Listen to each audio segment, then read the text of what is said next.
Okay. But yeah, the Bitcoin price right now alone is news itself. I mean, holy shit. Got my bongs clean. That's good news. Got my bongs clean. Got a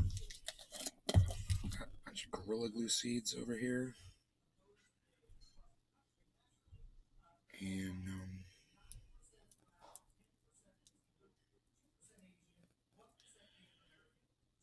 make sure there's no seed in that.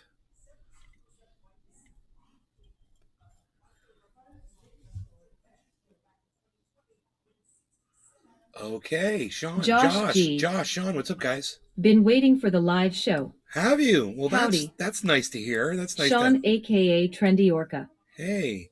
Top of the afternoon to you. Top of the afternoon to you too, buddy. Fantastic. I'm so glad you guys are here.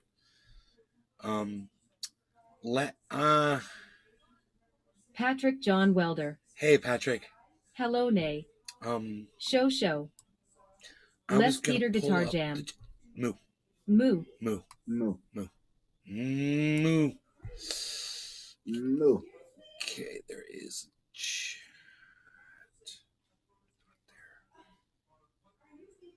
This one, right? No.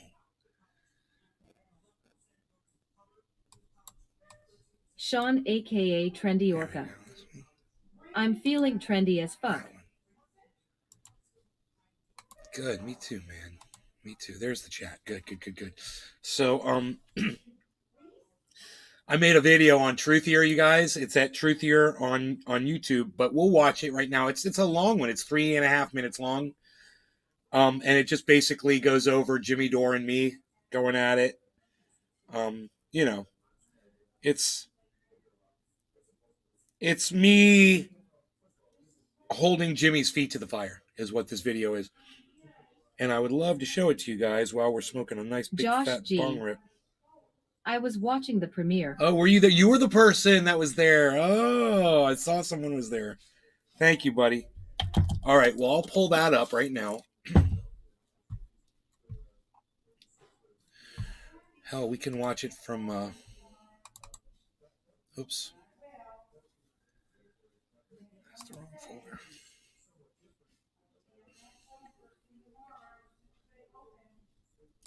There we go.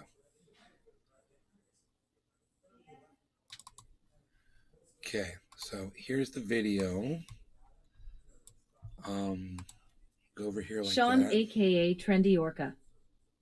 Waiting on my GF to get off work in all a good day made even better by Nay podcasting my AV. Nice. All right, so here's the video, guys. Let's smoke and enjoy this video. I hope you guys like it.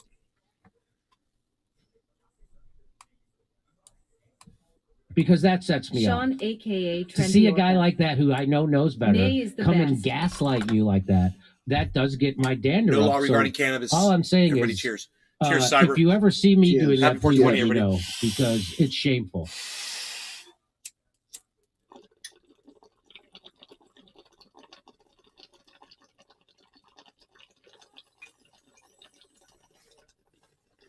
Jimmy Dore Sean, aka Trendy went Orca. to Italy in September Cheers. 2018.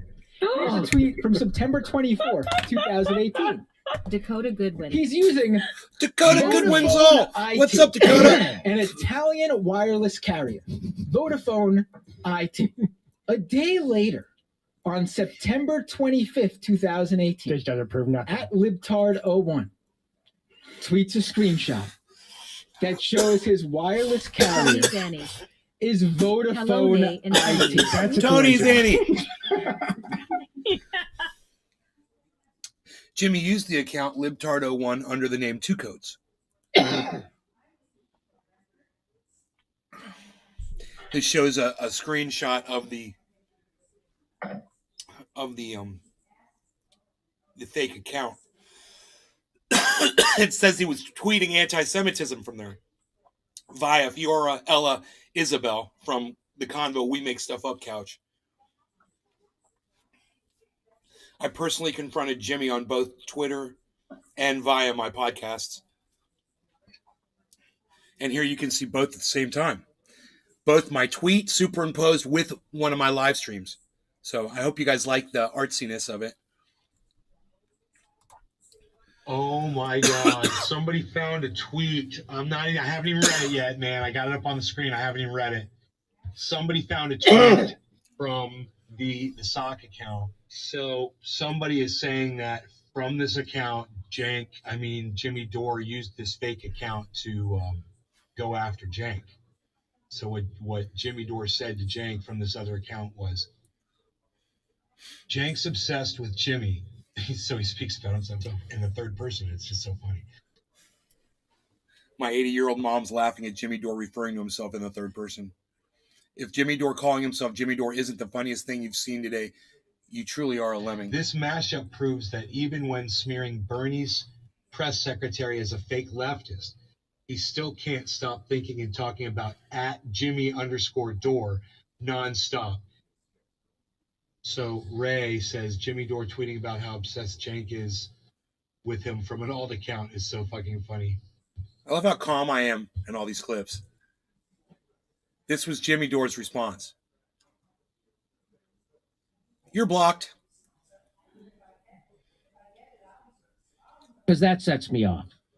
To see a guy like that who I know knows better come and gaslight you like that, that does get my dander up. So all I'm saying is, stop laughing at your tweet if you ever see me doing cross-dresser, wait, I have something to add. Penis. Really, dumbass? You couldn't wait for the fucking video to finish for 15 more seconds so you could say the word penis? You're a douchebag, bro. Hold on one second. I appreciate your comment, but now I got to play this over again. It's the fucking end of the video, man. Come on, you knew that. Who I know knows better. Put your boner back in your pants. That does get my dander up. So all I'm saying is, if you ever see me doing that, please let me know, because it's shameful. If we ever see you doing that, let you know, because it's shameful. Well, we let you know, Jimmy, and you know what? You blocked me on Twitter.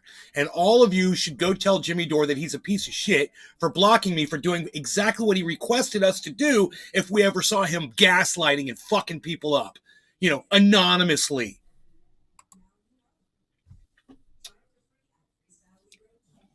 All right, you can talk now, Patrick John Welder. The video is over now. So you couldn't stop laughing. Bach 804. Privet Comrade Coach F Flag D3 Bay Bigalapa Arpai. Privet Comrade Bach 804. What's up, my brother? How are you?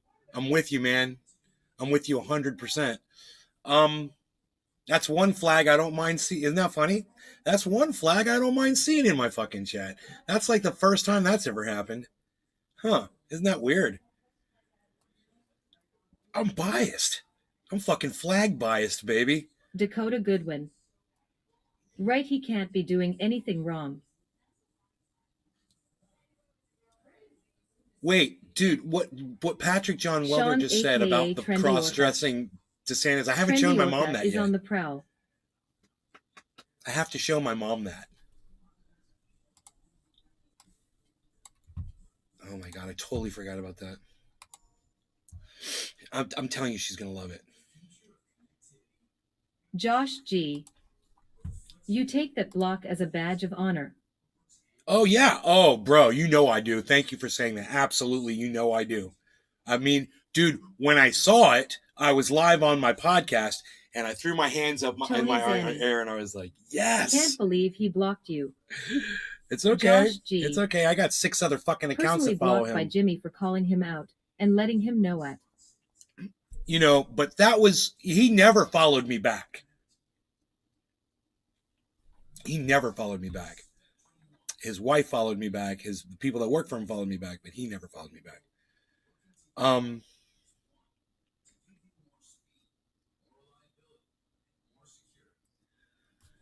This Ron DeSantis video. Here it is. Mom, you got a half a minute. You can walk over here and look at a video really quick.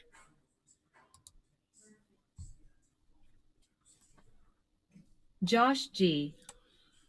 I wonder if he will still be begging for your precious oil he so loves. I want them to see your reaction to this video. Here, this is my mom, everybody. Mom. Yes, hi. Here, come on camera. Here, this is the camera. Okay. So just here. They don't have. No. They got to see your reaction to this video. No, because I want them to see your reaction to this video. Okay, you guys, we're going to play the Ron DeSantis video. Oh, jeez.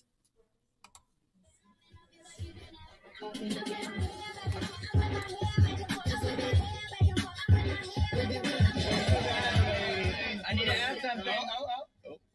Penis! That's funny. Tell another one. Who did that? I don't know who did it. Somebody sent it to me on Twitter. Or That something. is hilarious. Linda Straffen retweeted this. Oh my God. So I don't know where she got it from. But, you know. Josh G. Who knows? Who Oh knows? God. All right. May I leave now? Mm-hmm. Okay. You liked it though, didn't you? I thought that was funny as hell. Yep. I knew she was gonna like that video. I told you guys. My mom's gonna. If anybody I know is gonna really appreciate that video, it's gonna be my mom.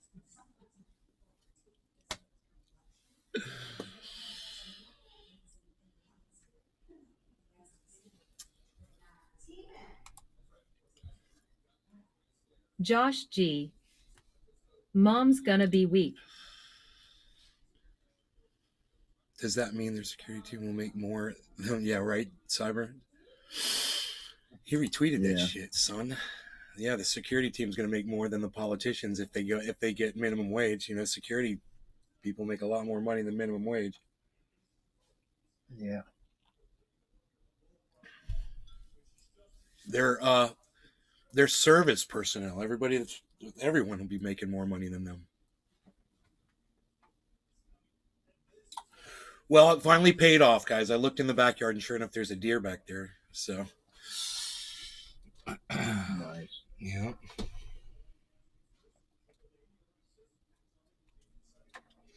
There's just a big reflection. Okay, wait. I believe that's the deer right there.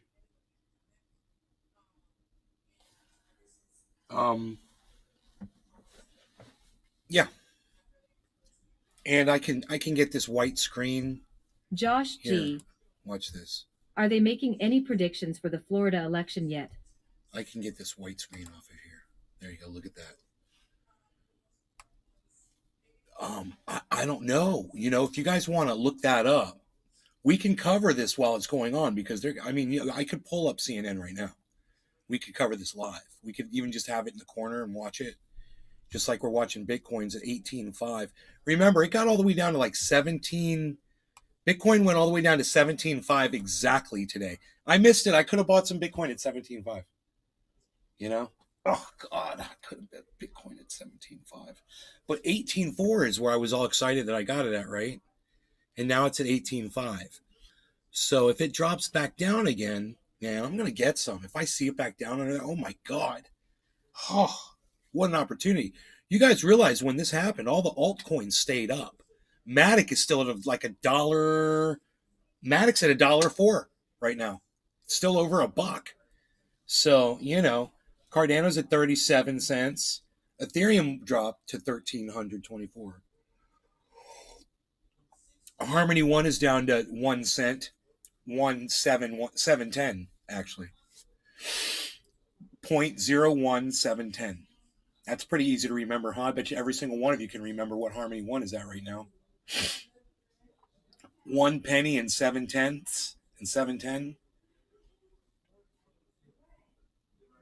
Josh G. It's in your heads. Almost pulled the trigger, but was at work, couldn't get it to happen. I don't know what you mean, almost pulled the trigger. I don't know what you're talking about.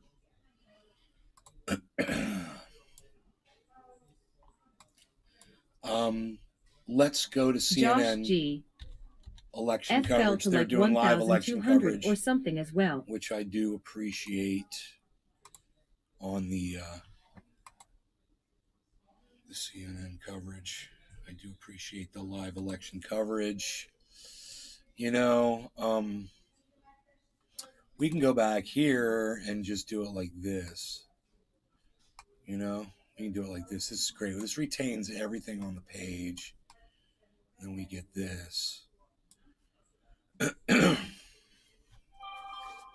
Billy Ballantyne. Billy. Happy birthday. Happy birthday, Billy. Restream.io. Happy birthday, Billy. Congratulations. You've received 100 messages today with Restream Chat.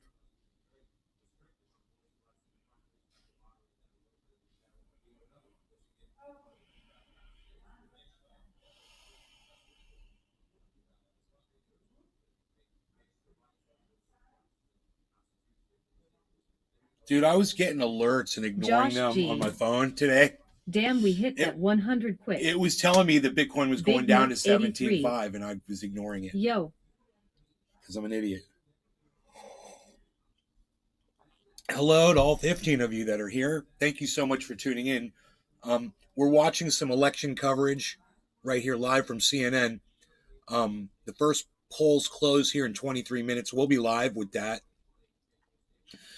It looks like it's going to be a red wave. It really does. From the polling that CNN has done tonight, it looks like Republicans are just, even Democrats are just fed up with Joe Biden. That's what it seems like. So, ouch. It really hurts everyone. It's a sad day, man. It's a sad day in Mudville. And I just hope that they can retain as much, human rights as they can, man, because that's what all it's unfortunately that's all it comes down to now. Is just trying, politicians now are just going after people instead of trying to help people. They're just going after people. What the fuck happened? Why is that? They're supposed to be coming up with policies and legislation that helps people. And all they want to do is write legislation that hurts people. And you got to figure out who you're going to vote for, based on that. Who's trying to hurt it. And you need to hopefully you need to support all people and not being hurt. Billy Ballantyne. Maybe they want Joe to enjoy the last year of his life on 2 feet.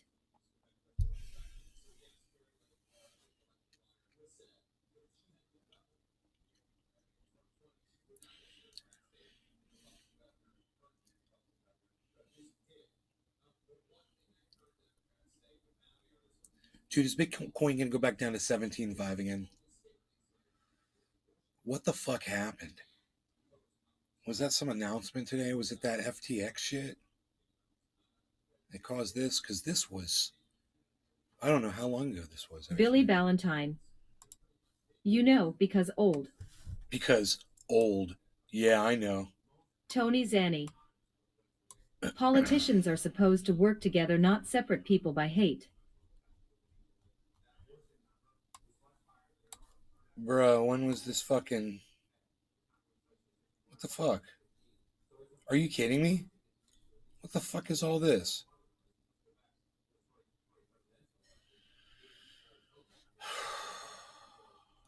Whatever, dude. Bitcoin went it happened at noon today, okay? It started.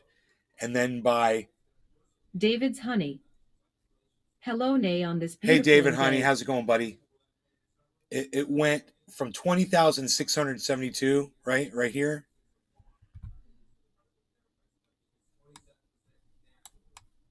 And it dropped, look at this, noon, 1 o'clock, 2 o'clock, 3 o'clock, a 4 o'clock rock, a 5, 6, 7 o'clock, 8 o'clock a rock, at 9, 10, 11 o'clock, 12 o'clock a rock. We're gonna rock around the clock tonight. Hey, when the clock strikes 1, move up then, rock around the clock again. Billy We're gonna Valentine. rock till broad daylight. I We're gonna kinda rock.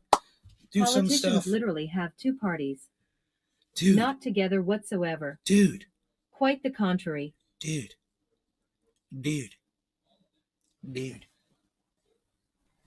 That is absolutely nothing. That is, I am pointing at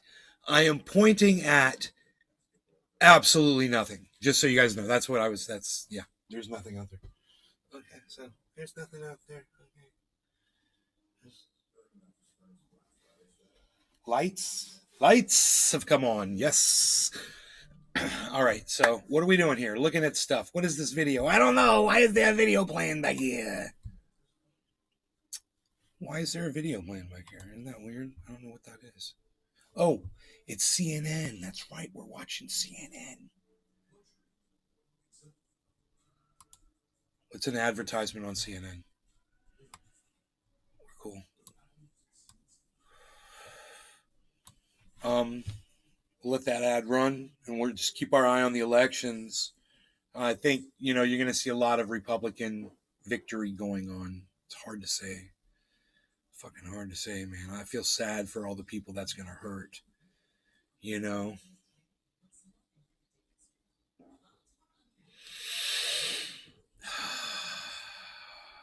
probably going to help the economy, instantly. Like, people are going to invest in crypto. Like, if there's a big win, all of a sudden everyone's going to go buy crypto and shit.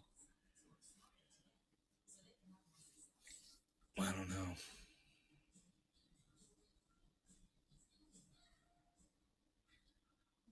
You can't find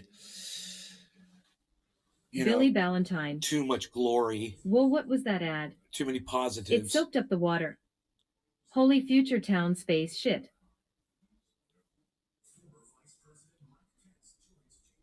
I'm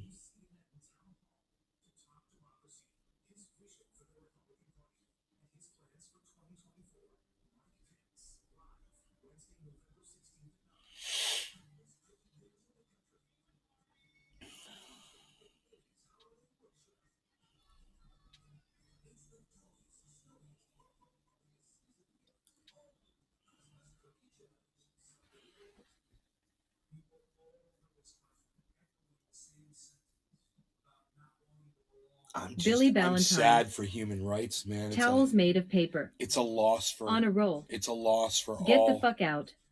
It's a loss for all people that are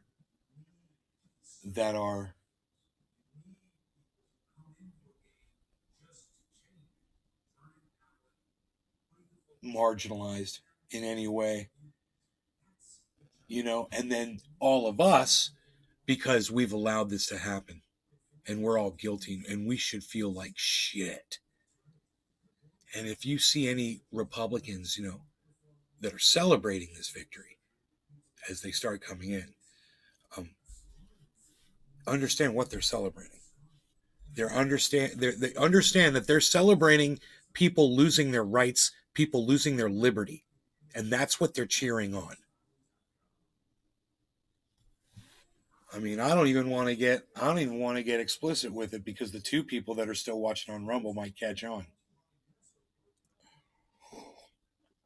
Cyber's gonna be like, "Nah, man, I'm one of them."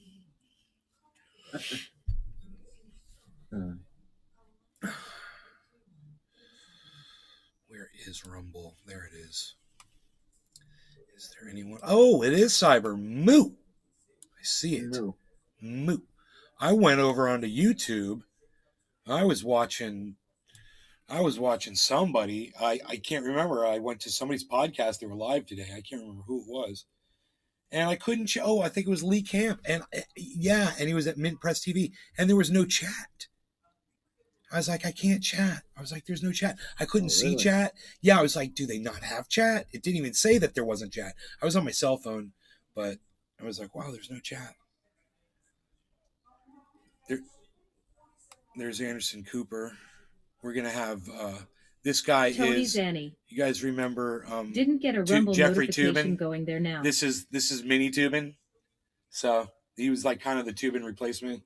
Looks just like him, just like puffed up though, like somebody stuck an air pump into Jeffrey Toobin and like he's a tube from an inner tube and puffed him up a little bit, and now that's like the Stay Puft Marshmallow Toobin. It's the Stay Puft Marshmallow Toobin. Billy Ballantyne. It's the Stay Puft Marshmallow Toobin. Oh. I fucking nailed that one. All of you Ghostbusters fans out there, that motherfucker looks like the Stay Puft Marshmallow Man. He does. Dude, put a little white hat on that guy and just dust him really quick in the face with some powder. Boom. Stay Puft. That's the dude. That's the dude. I mean, that's the dude. Imagine him angry and shit. Like let's say somebody screws up his order at a fancy restaurant, and imagine the scorn look on his face when he notices the plate puts down in front of him. Dude, it's the Stay Puft Marshmallow Man. Bro, if you knew Jeffrey Toobin, you'd know these guys look like twins, except that guy's like a puffed up version of Toobin, which is hilarious. I mean, there's some people right now that are watching this. They're like, dude, I swear I thought that was Jeffrey Toobin. No, it's not. It looks like him, doesn't it? Josh G. Penis pump tubing. Now, what Cyber doesn't know about Jeffrey Toobin. Jeffrey Toobin is a CNN. He's like one of those people right there. He's a pundit on CNN, and he talks about politics and whatever. He was on a Zoom chat for an interview type setting. Whole bunch of people. Billy Ballantyne. I don't know what he was representing or whatever, but it was a professional Zoom Just chat. needs a Lil Sailor cap. Also Fat Waldo. We're going through all the Waldos today. And in the middle, it is, right? It is another Waldo. And in the middle of the fucking Zoom chat, Cyber, with all these people watching his cam, he just pulls out his dick and starts whacking off. What? Yep. He didn't realize that his cam was on. And he just had to crank one out. Wow. And dude, the backlash from it was instantaneous. It went like wildfire. It was all over the media. Everybody was talking about it. Dude, they covered it on CNN. He was put on leave or whatever, blah, blah, blah. You know, a couple months later, he's back on. And people are chuckling and giggling. LMFAO, the way you describe it is so funny. It was awkward. Josh G. I mean, bro. He just had to crank one out. When you look up the word Billy awkward Valentine. in the dictionary, there's literally a photograph of Jeffrey Toobin's next day back at CNN after he got caught cranking one out on a Zoom chat in front of like 30 people. Wow. Yeah, Jeffrey Toobin was playing a little tug of war, and you know, that was one war I believe he lost. I have a feeling he did not blow a load on that specific tug sesh. I have a feeling it was interrupted. Like when they all start screaming, "I'm Jeffrey, what are you doing? My children are here!" Oh my God. Wow. Imagine if that was on the internet. People were like scrolling, looking for porn and shit, and they come up on Jeffrey Toobin jerking off in a Zoom chat. I know there's Josh a guy G. called. Ha ha ha, he definitely didn't get What the is it climatic called, ending he was expecting. He didn't get the climactic ending. No, it was Not- climatic. I bet you it was climatic as fuck, bro. Just not the one the one he was expecting. There's a guy called Darkside Phil who was on Twitch, and he also thought his cam was off, and he also whacked one off. That's hilarious. And after he was done, he looked at the cam and realized it's on and said, "Oh, you guys were there all the time?" Wow. Yeah, Darkside Phil. That's hilarious, man. It's happened more than once. Fucking Toobin went to the dark side, bro. He went Toobin to the dark side. Bro, Toobin to the dark side. We've made up a new term. He went Toobin to the dark side. Woo! Toobin down that river right Josh to the dark G. side. Appropriately named Dark Side. Dude, appropriately fucking got a goddamn 600-pound bear walking past our goddamn house. Dude, there is a pile of shit next to the house. It is fucking this big. Bear shit. I've never seen. It looked like an elephant Josh G. took a shit in the yard. Dark Side Toobin. I mean, it looked like, you know what? It was funny. I was with my girlfriend. It's like, this reminds me of that scene from Jurassic Park with the Brontosaurus fucking shit. Or the Triceratops shit. And there's this giant pile of shit. I was like, that's like what we're looking at right here. The dog Rogie was all trying to check it out. I was like, no, Rogan, no! For the love of God, Rogan, no! Billy Valentine. How did you get that measurement? Did you pick it up like that? Bro, I guarantee it's still there. That, you know, it ain't going nowhere for a long time. Would you like to see a photograph of it? I'll go out there and take a picture of it for you. I'm telling you, it's the size of a small Volkswagen bus. It is quite large. It is spacious in its way. It is girthy. And it is quite voluminous in its presence. Oh, and it's present. Oh, it's present, okay. I haven't even gone to that side of the house in 2 days, bro. I'm just avoiding the entire that entire sector. I'm hoping some fucking hungry coyote Billy comes Valentine. by, you know? If you dry bear shit and bring it up with vinegar, it would be fucking gross, so don't.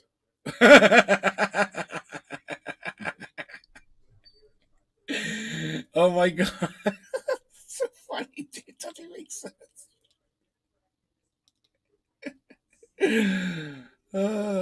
Look at this CNN exit poll. 43% have a favorable view of the Republican Party. 32% say inflation's the most important issue. 27 say Billy abortion. Valentine. That are people that are voting. Remember how I told you that's the only issue for me is women's rights? You know, if you take care of women's rights, you're taking care of LGBTQ rights at the same time.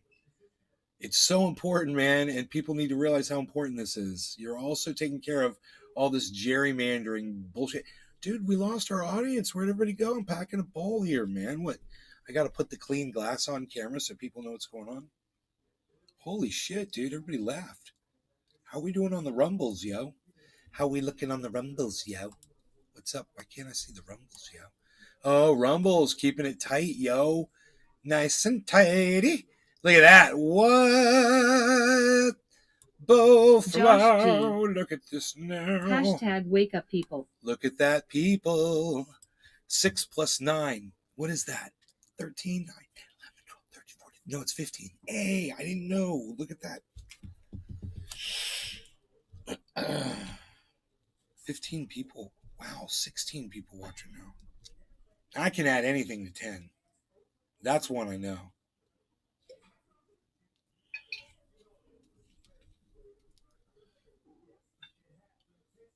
That's why I like a bigger clip when I'm playing video games, man. Doc Holland I can't Daisy. count. I don't know how many. Just got off work, brother. I look at the number Good of my to clip. see I'm you. like, how many is that? I don't know.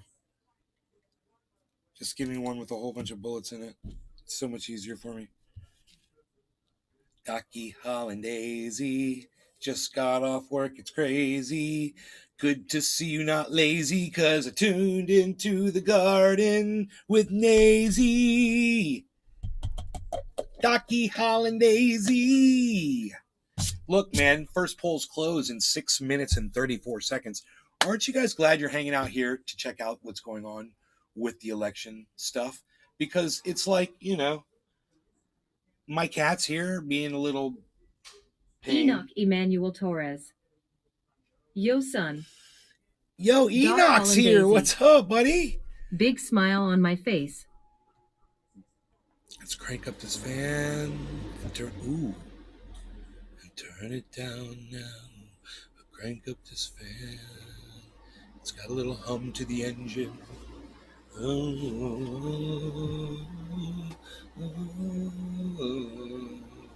It's weird. It's got like a tone to the fan. Feels good though. Billy Valentine. I didn't for the first motherfucker. Josh G.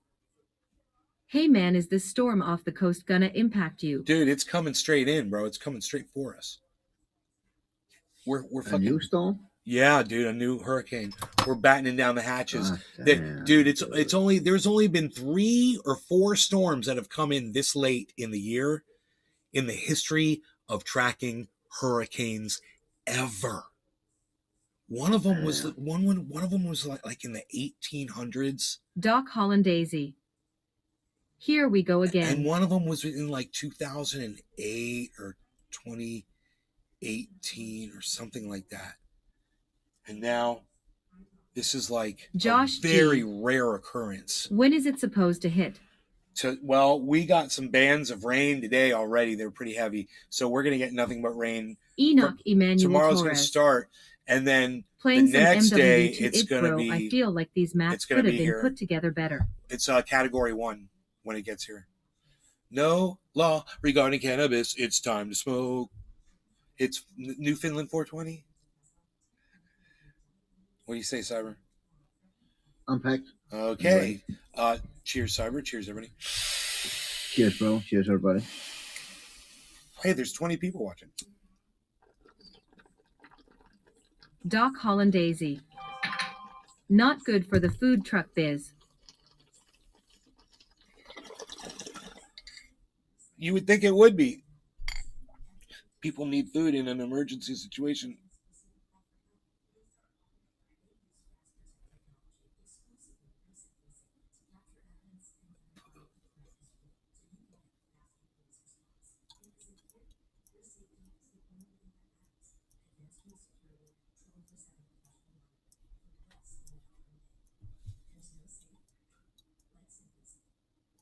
There's too much wind in here, dude. It feels good.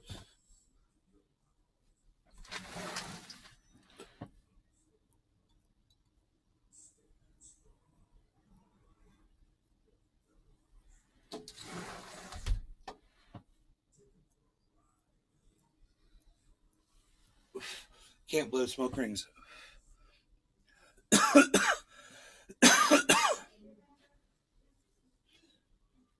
This is one of those commercials that when it comes on TV and my mom's watching, I was like, hey, Mom. She's like, what? I'm like, they're gay. And she's like, so? I'm like, I'm just saying, those dudes right there, they're totally gay. I've been doing that to her for like 3 months, 4 months now, just this ongoing fucking joke.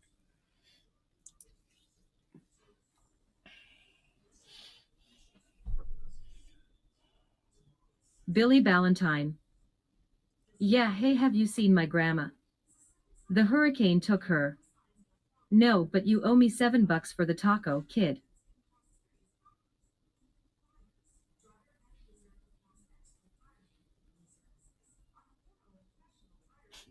Food truck. I'm like, dude, who is this guy? Works at Disney. Dan. Yeah, Dan works at Disney. Disney Dan. They call him Disney Dan. He's Disney Dan, the flag man. Disney Dan. The flag man. The Disney Dan man. He's the Disney Dan man. He's the flag man. He's the flag man. The Disney Dan man. He's the Disney man. He's the flag man.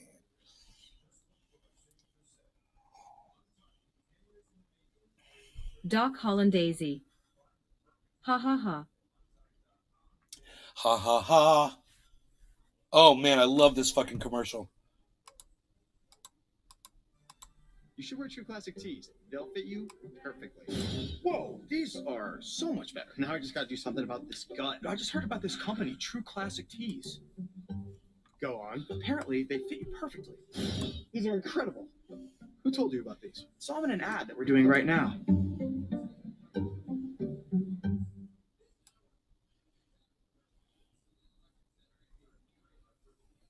I'm Lucy Kaplanov in Milwaukee, Wisconsin, and this is CNN. Ooh, she's covering election stuff. Election footage coverage. Billy Ballantyne. That's Disney Dan. You'll never notice his subliminal, sexual innuendos. That's for sure. We're standing by now for the first votes this hour. I'm Jake Tapper with our team in the CNN Election Center, and we are nearing our first chance to make projections in the critical fight for control of Congress. At 7 p.m. Eastern, voting ends in Georgia, Indiana, Kentucky, South Carolina, Vermont, and Virginia. Some polling places in Indiana and Kentucky are closing right now, and votes from those areas could start coming in at any moment. This is what it would take for Republicans they're to take selling back it, the House. you know. You get that. 218 seats to win the majority. Come That's on, 5 come more seats than they have on. now. The battle will take place in 82 key House races, competitive contests that really could What do go they either say? way. In the closely divided Senate, Republicans need 51 seats to take back control. That's only one more seat than they already have. We're watching 13 key races that will be crucial to the fight for control of the U.S. Senate. We're also following the 36 governors contests across the country, including key races in a number of critical battlegrounds. Our election team is in position for a very busy night, including Dana Bash. Abby Ladies are having an eyelash off, so you can have the John longer King is standing eyelashes. by. The one We'll on the track left is the winning, results and give us and that's perspective on the voting Dana that has Bash. not yet You know, been reported. Dana Bashful Raytheon's Bash. following all 35 Senate I call her contests, including Blanky. crucial key races. So crazy, As we huh? get closer to the first And result. that woman's got And like Boris normal length Sanchez is eyelashes. watching those She's totally 36 not in the governors competition. contests across the United States. David Chalian will soon share more exit poll information as polling places close. And Brianna Keeler is at our voting desk. Stay Puft keeping us Marshmallow up to date on tubing. how and when the ballots are counted in each state. Our election team It's the is Stay fanned Puft out Marshmallow across the tubing. United States, including at the headquarters of the top candidates. Right now, let's go to 2 of the top battlegrounds in the fight for the Senate. Oh, Kate someone Baldwin doesn't of have her makeup Pennsylvania, person the with her. headquarters of Republican Senate candidate Dr. Mehmet Oz. And Kate, what are you hearing Okay. there in town from Kate, you don't have your Oz's magic campaign cream headquarters about today? their expectations for the night? What's wrong, Kate? Kate's rough today, folks. Campaign, they are describing Kate's it as rough today, feeling folks. A continued sense Let's of go full screen with confidence, Kate. if you will. That's how they're describing You're it to me welcome. as they wait for votes to be counted here. In Wow, Pennsylvania. And from another Kate. source, a You Republican need your close to the magic campaign cream, describing girl. the feeling Look as at the cautiously bags under your optimistic, but eyes. still nervous, You saying should that they never feel have those good kids, that they Kate. really I left it warned on the you. field. Don't The do it, campaign Kate. You're going to believes ruin that they yourself. closed Up all out night this chasing them little race kids on a around. high Look what note, it's done to you. pointing to the Oh, big crowd that they someone's saw in the gonna be Philadelphia getting some suburbs freaking last night some with the work final rally done. that Mehmet Oz held. We were there. We Someone's saw going to be getting and some they also work believe done. That in the end, the campaign is Dude. pointing to at this point, Jake, that they believe that they have gotten into the good position that they believe that they are in because of I wonder how one old factor she is, man. specifically. The contrast She's that they got to drew be like in in their her message. early The 40s, right? contrast of balance, bringing balance to Washington, and contrasting that, as Mehmet Oz describes it over and over again, as extremism on both sides. That is what the campaign says they feel good about. And the source telling CNN they believe the message really resonated with voters and that they've defined Fetterman You know, in a way why that would stuck she be with voters. there We'll see tonight. instead of All right, in Kate the Baldwin goddamn at Oz where he headquarters in is? Newtown, Pennsylvania. Let's go to another important race in Georgia. It seems like she's Eva being McKenna is at the punished for headquarters of something. Democratic Senator Raphael Warnock. He is She's running an for anchor re-election behind. in a She's very, always behind a desk. very tough fight. What's the mood there among the Warnock campaign folks? Does anybody know what that's all about? Well, Jake, Georgia Democrats will tell you they always knew that this race was going to be incredibly close. What we have seen, though, is Republican newcomer, former NFL star Herschel Walker, really mount an aggressive challenge. And Warnock is trying to stave off that challenge. Notably, he has been confident in the last Marilyn several Whitkind weeks, but Snyder. Warnock has been telling his supporters, look, Hi, Yanae. we I do hope not you want enjoy this to your go into evening. overtime. He has Thank you, asked Marilyn. I hope you state, enjoy yours as saying well. just that. It's very Democrats nice of you to come say. out and vote to avoid a December runoff. If neither Walker or Warnock get above 50%, Tony then Zanni. this goes for another several weeks. That is She's something about that they are 5 trying minutes to away avoid. from my you house. don't hear Walker In talking Atlanta, about a Georgia? potential runoff as much. But Warnock is. I asked him about this. Why is this a concern? Go over He said, there and Marilyn say trendy Whitkind as Snyder. dabbers on YouTube. Thank is you. prepared to win tonight. And everyone will type it in and but nothing that will this- come he's up. also prepared for this possibility as well. You know, his potential success in this state Because it's really, Nay's I garden think, now, actually. underscores the challenge or that Georgia Democrats face. Really, it is a test. His potential success is a test to see if Georgia Democrats can pull out a victory, even though that this is a difficult midterm round for Democrats across the country. If Warnock wins here, it will illustrate that the way that he has run his campaign, really focusing on his bipartisan credentials, can work in a state that is so competitive like this one, Jake. All right, Eva McKenna in Atlanta at the headquarters of Senator Raphael Warnock. We have another snapshot for you now on what is on the minds of voters. Let's go back to David Chalian, who has exit polls. David. Jake, we are looking at these preliminary exit Stay polls. I Puft. just wanna It's the make Stay sure Puft everyone, Marshmallow Tubin. understand some of these numbers will change He's throughout like- the evening. Also, this He's exit even like poll going, does focus on those who voted we should before play him in election slow day, motion in like that. absentee by mail vote or early in-person vote, as well as election day voters. We wanted to take a look at how confident people feel about their votes being fairly and accurately counted in this election. Obviously, a big conversation. Very confident, 50% of voters nationwide in this midterm election, very confident that their state elections are fair and accurate. 30% somewhat confident. So 8 and 10 have a level of confidence. 13% not very confident. 6% not at all confident. We also wanted to ask the straight up question, do you believe Joe Biden was legitimately elected president back in 2020? You see the results here. 63% of voters across the country, yes, believe Joe Biden was indeed legitimately elected. But a third of voters in this election do not believe that Joe Biden was the legitimately elected president in 2020, which brings in this concern about democracy. Do you think that democracy in the United States is secure or threatened? 9% say it's very secure. 19% voters nationwide, somewhat secure. Hey. 33% somewhat Good, threatened. man. How's it And the going? plurality, 37% of voters today believe that U.S. democracy is very threatened, Jake. David Chalian, thanks so much. That is a shocking number, Dana Bash. 1/3 of the American people think that Joe Biden did not legitimately win the presidency in 2022. He did, of course, win legitimately the presidency It's coming. in It's gonna be 2020. here in I 2 mean, it's days. almost as if There's 1/3 of the another hurricane. country believes that the moon landing was fake. It's soul It's crushing. snowing there? It is. Not because of who we're talking about, but because of what we're talking about. We're talking about truth and facts and reality.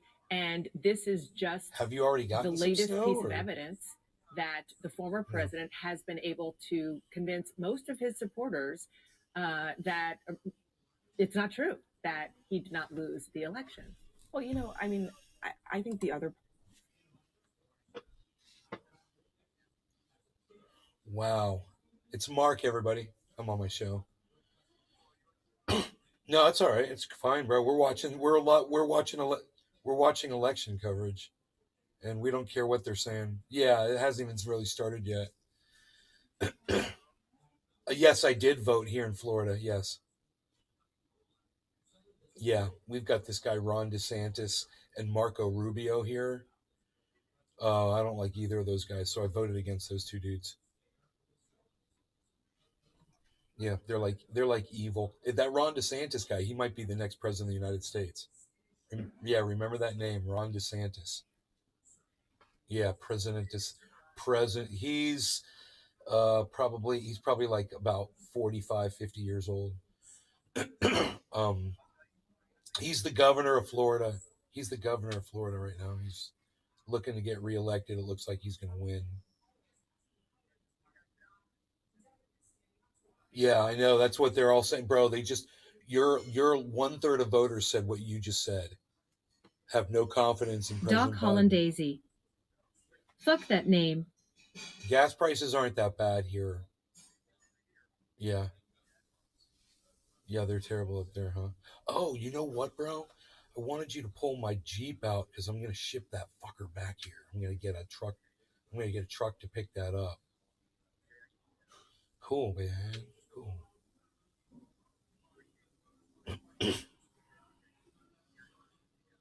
Cheers. I'll just go by. Cheers. Hey, Ice. I'll just go by your schedule, bro. I'm not in a hurry, so just let me know when you want to do it.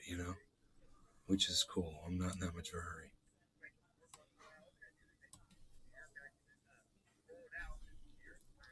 I'll be right back.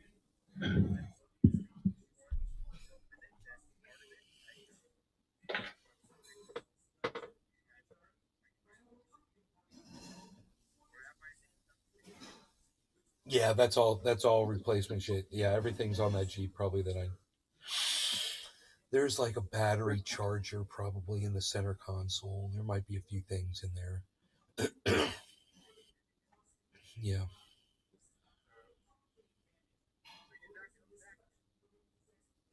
Yeah, I probably will come back actually at some point for at least 2 weeks. No, bro. If you saw this house, you'd be like, yeah, okay. yeah.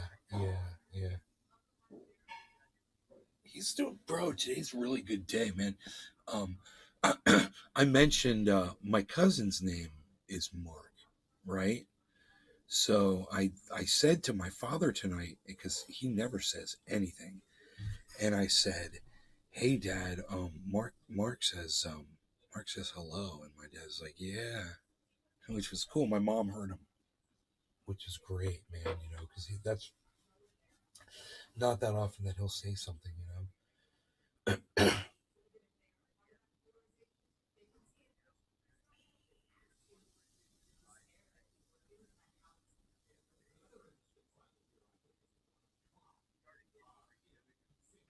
Right, man. Sure, yeah, I know. That's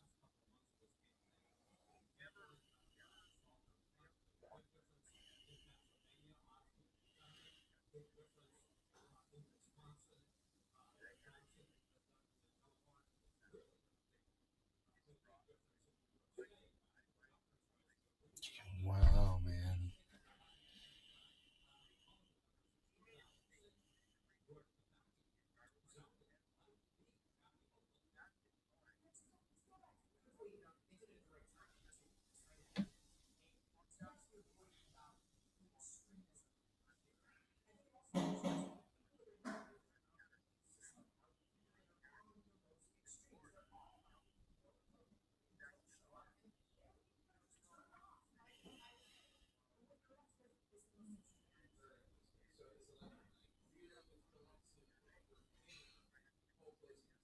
What?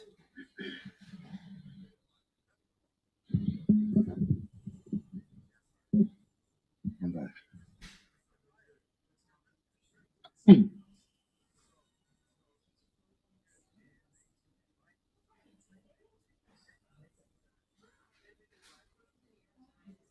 Wow.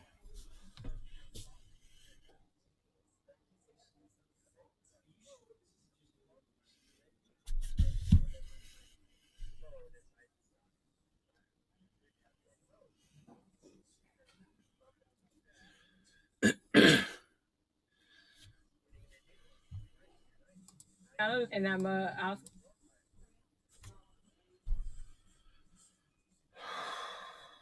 Billy Valentine. This is operator 342. Please insert another quarter.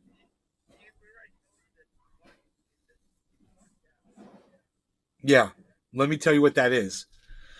There's that thing, it looks like a brain. It's sitting in the windowsill.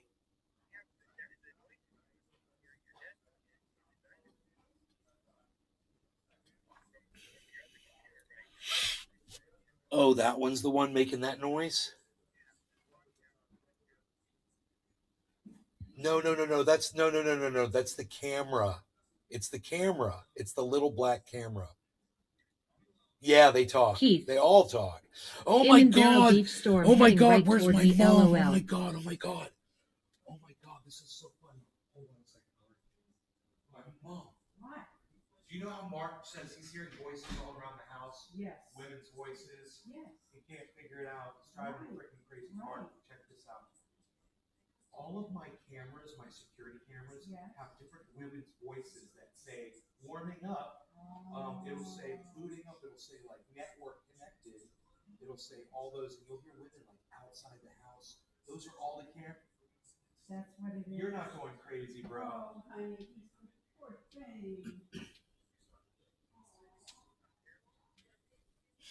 You're not going crazy. Hold on 1 second, bro. Okay. Hold on. Hey, you there? Yeah, I'm on my show, and I'm talking to Mark in my house in California right now. Okay, bye.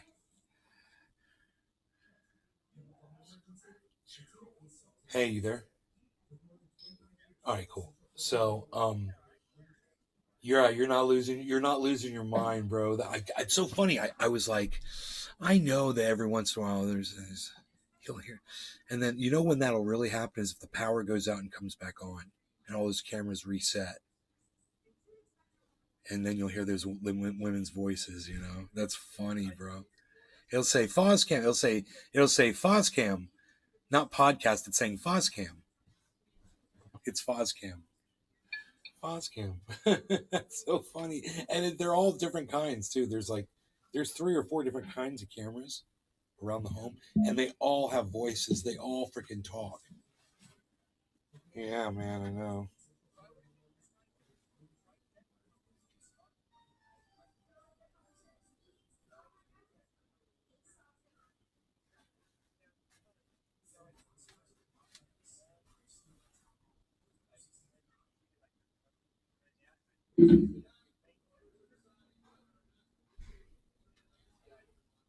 Man, I am so glad I figured that out for you. And they like turn on, and then the one of them like looks around and adjusts and shit, and makes like little. The one on the back of the house does that too. They move. They go like through a whole thing. The black ones do it too. When they turn back on, they all rotate, and they look up and down, and they look all around. Then they lock in at center, whatever center is. They center. Yeah. So. Nope.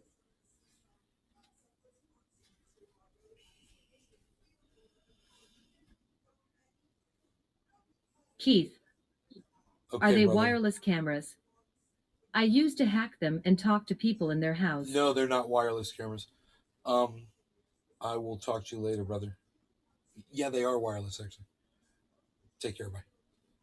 Yeah, they are wireless, come to think of it. Whoa, the rain coming down is crazy. Oh my God. It's really raining. It's awesome. We've been live for an hour.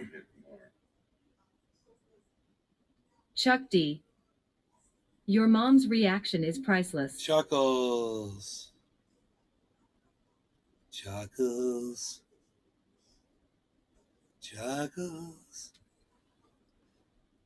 Doc Hollandaisy. Just stopped raining here. Chuck D. You guys want to hear it?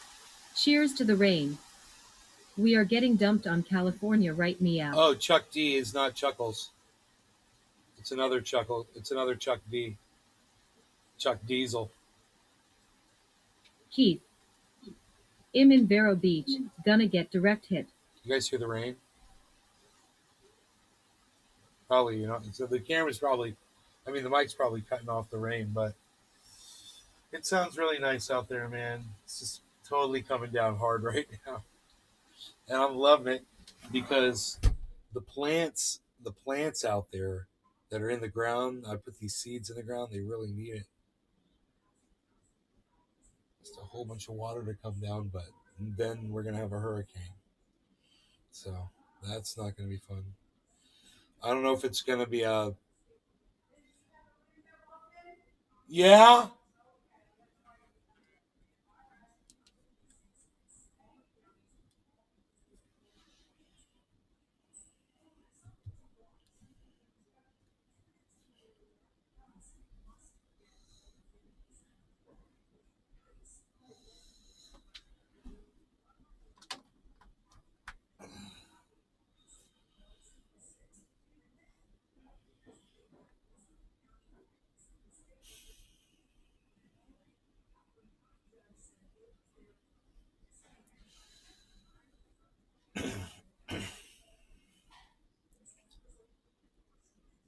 Pennsylvania county judge orders polls open until 10 p.m.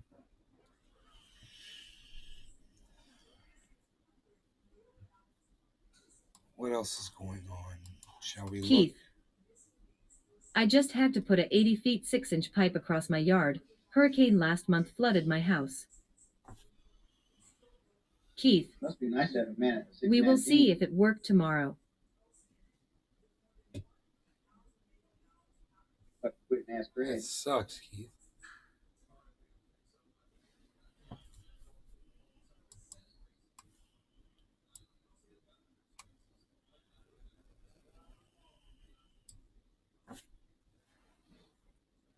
shit. Look at the Republican fucking in there right there's fucking already kicking ass, dude. Oh man, here comes the pain. Look at that. 65% in Republican. Look at it, 68% Republican. You guys seeing this? Oh shit, dude. It is a red wave so far. This is Indiana. Oh my god. Young McDermott, 61-35. Man.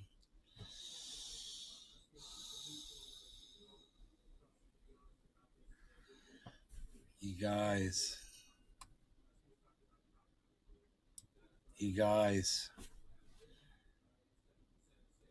It's not looking good, bro.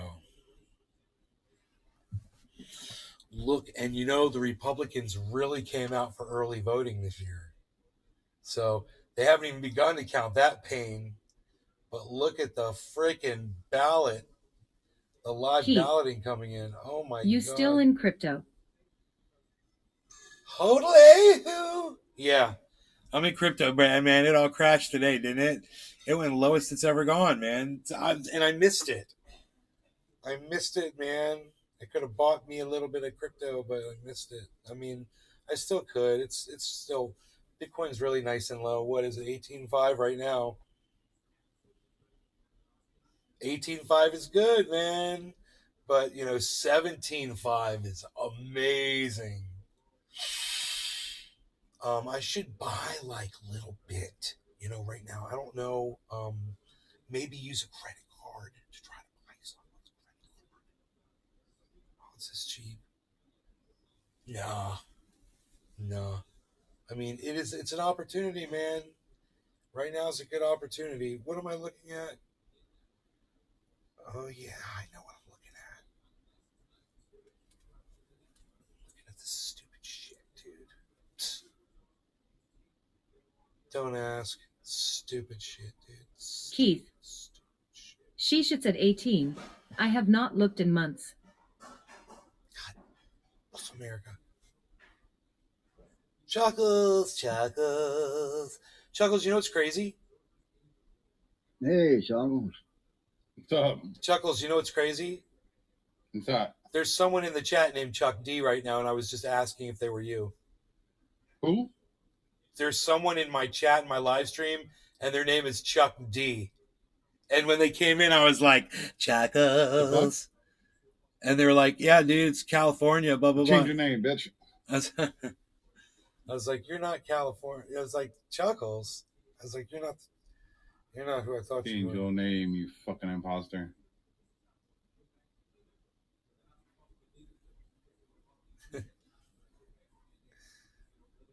Chuck Diesel's here, son. What? Unreal. Yes, that's right. Oh, somebody's stealing my damn name. Lol. Dude, I'm looking really good, actually, bro. I could get me a little bit of fucking Bitcoin right now. It's at 18,488. Ugh, it's a good time to buy Bitcoin, bro. Yeah, right that now. might be one of my friends trolling me. Right now is a great time to buy Bitcoin.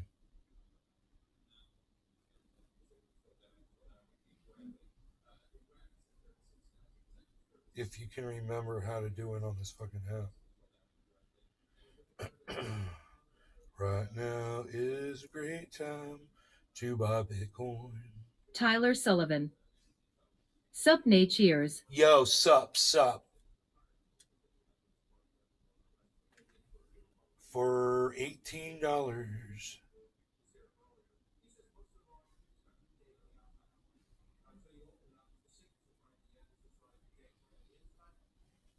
All right, so I got it. I got me a little bit. So this is what's up.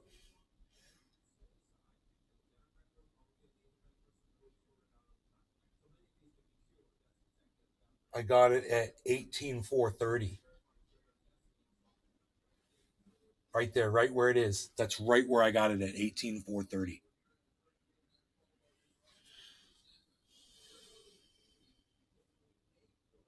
told you 18.4 was where I got it last time. It was like right at 18,400.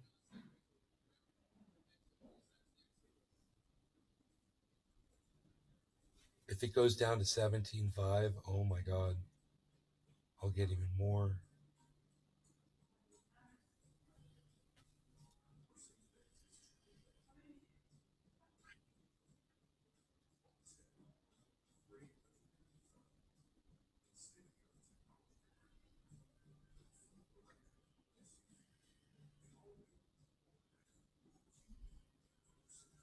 I have to feed this cat.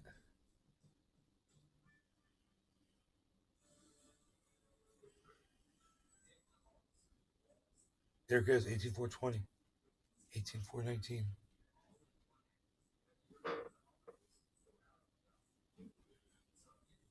$427. What's it gonna do, guys? Gonna keep going down?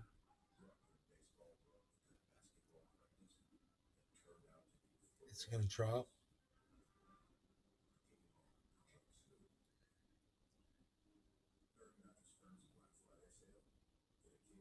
What do you guys think?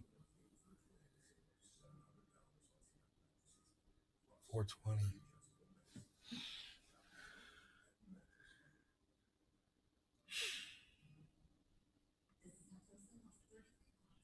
Great time to acquire. Do you know that people see the drop and they sell it? They panic and they sell their crypto?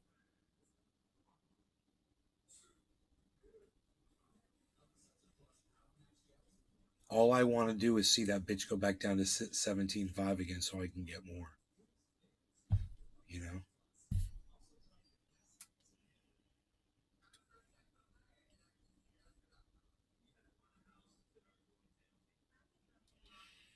So at some point, I want to have more Bitcoin outside of Celsius than I have sitting inside of it. And I think I'm almost there. The thing was while it was sitting in there, it was making extra Bitcoin as in interest. They were paying me in Bitcoin, so it was going up.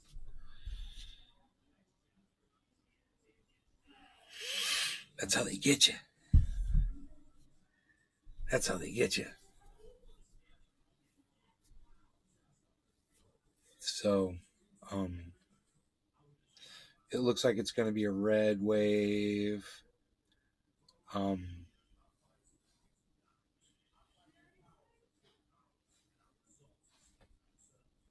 It's going to be bad, really bad 2 years. The next 2 years are going to be really bad. Josh G. Then Ron DeSantis is going to run for president. We smoking up in here. Cheers. No law regarding cannabis, Josh. I really need to smoke. Hey, Chuckles, Cyber, Iceman. Unpacked. No. Yes, sir. Okay. No law regarding cannabis. Cheers, guys. Cheers, everybody. Cheers.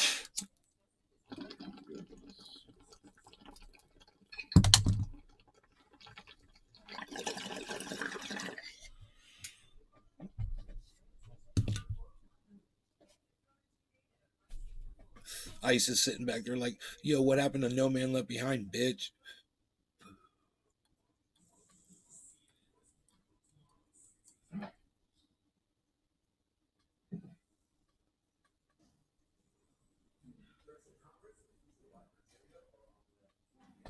Josh G.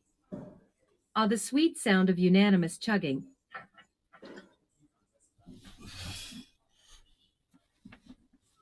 Chug-a-lugging. Gurgle, gurgle. Gurgle, gurgle. Bubble, bubble.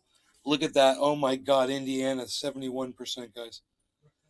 1% of the voting in, but look at that surge of red. It's just a red wave. Look at this, guys. 3%. Indiana. Hot photos of my sister. You know? Hot photos of my sister. Hot photos of my sister.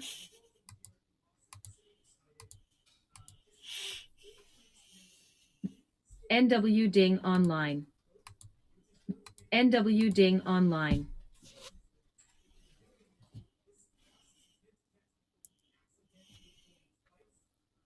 Jesus Christ. It's a massive red wave. across the fucking country. Here's there keeps showing Big Merc 83. Indiana Senate. Nice. If I don't feed this cat, dude, I have to feed this cat. Cat, do you have food? Do you want to go outside? Oh, I can't open the window. Can I? Mom's gonna be pissed.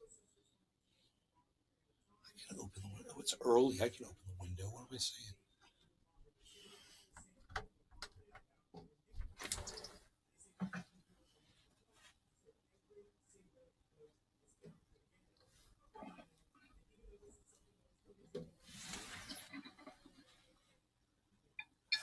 Cat goes right to the window. I love it.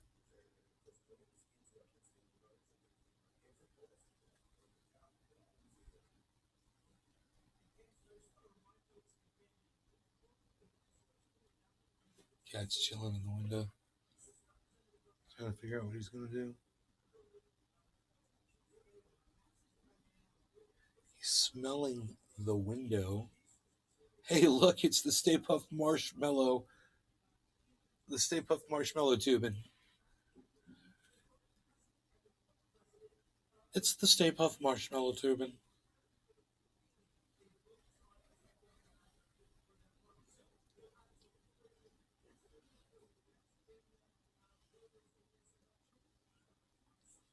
You guys, do you guys not think that my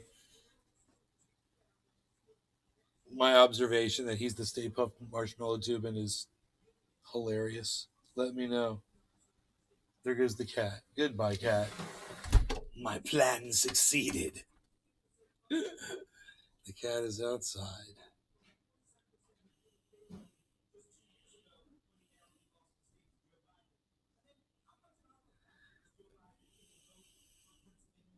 Favorable, unfavorable. Look at that view of Donald Trump, 40% favorable. Did you see that? It's like 50% favorable. I think it's unfavorable.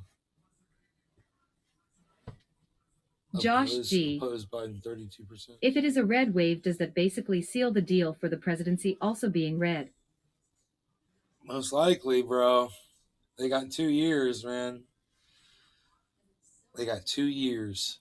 Oh, it's a fucking mess, bro.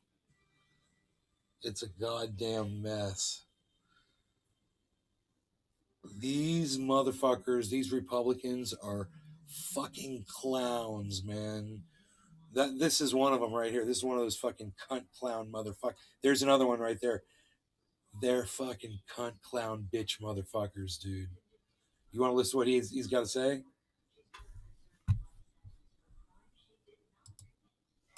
In the primary here, and both the governor's race and the Senate race, and created a great amount of discord amongst all these different candidates. And so there are a lot of people going to the polls tonight voting for a Republican that's not their candidate, and they may be doing so thinking that Trump. Elizabeth, Florida, Fish Rescue.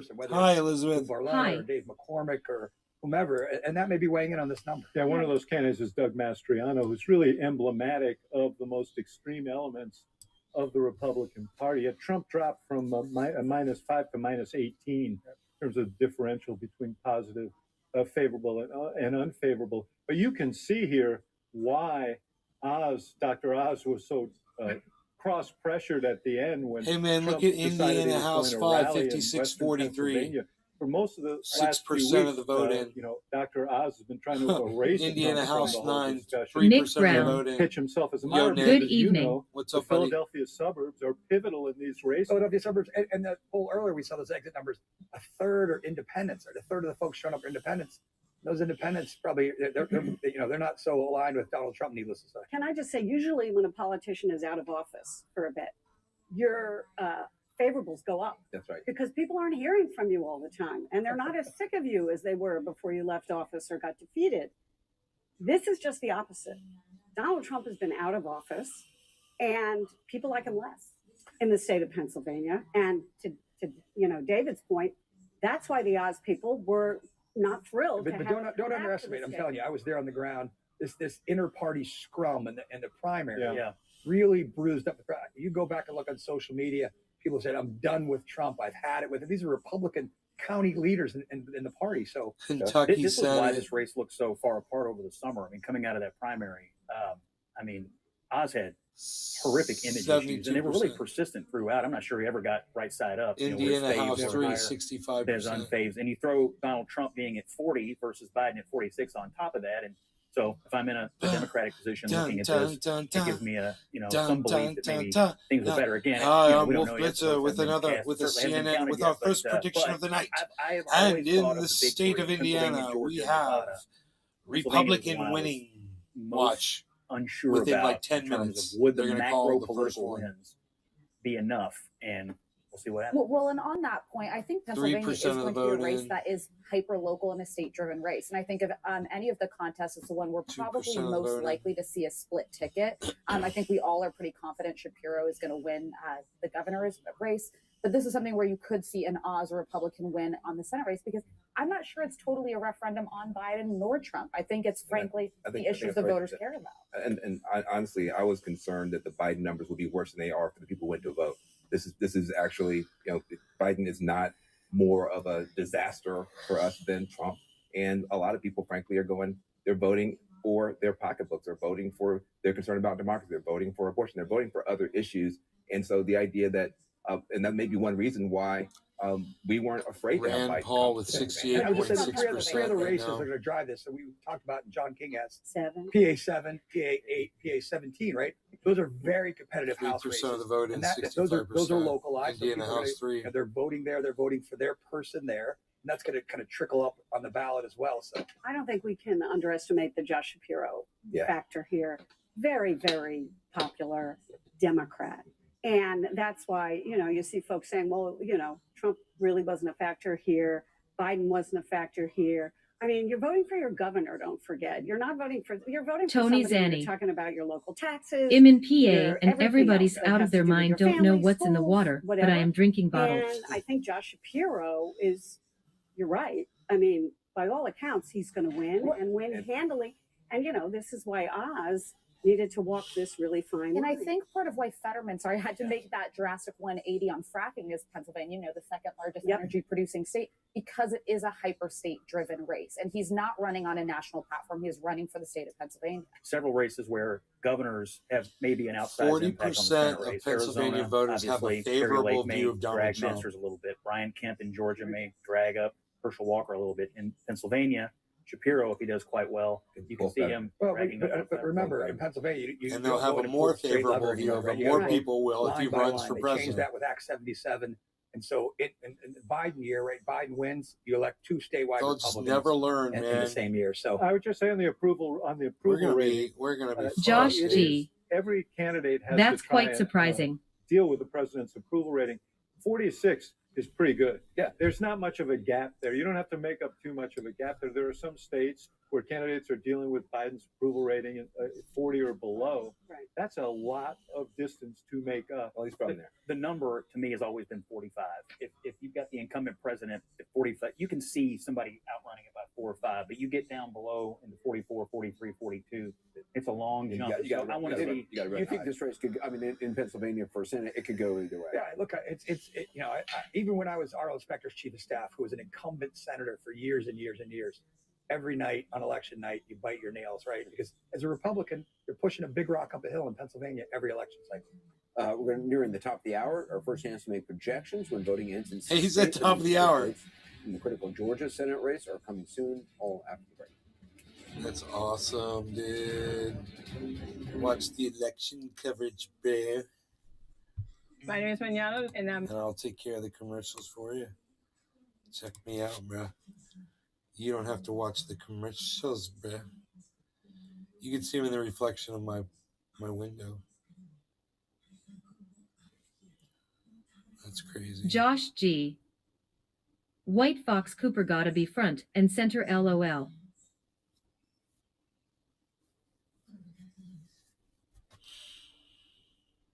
White Fox, Anderson Cooper. You call him White Fox. It's his show, probably, you know.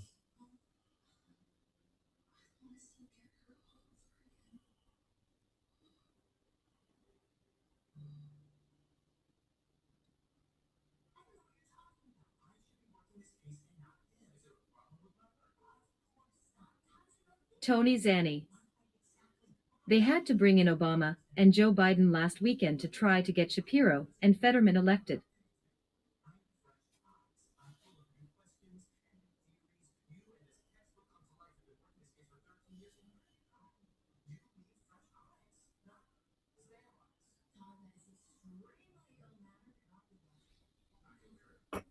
Yeah, Tony. The biggest, names they could. President and former president, yeah. And, well, Oz is using Trump, so.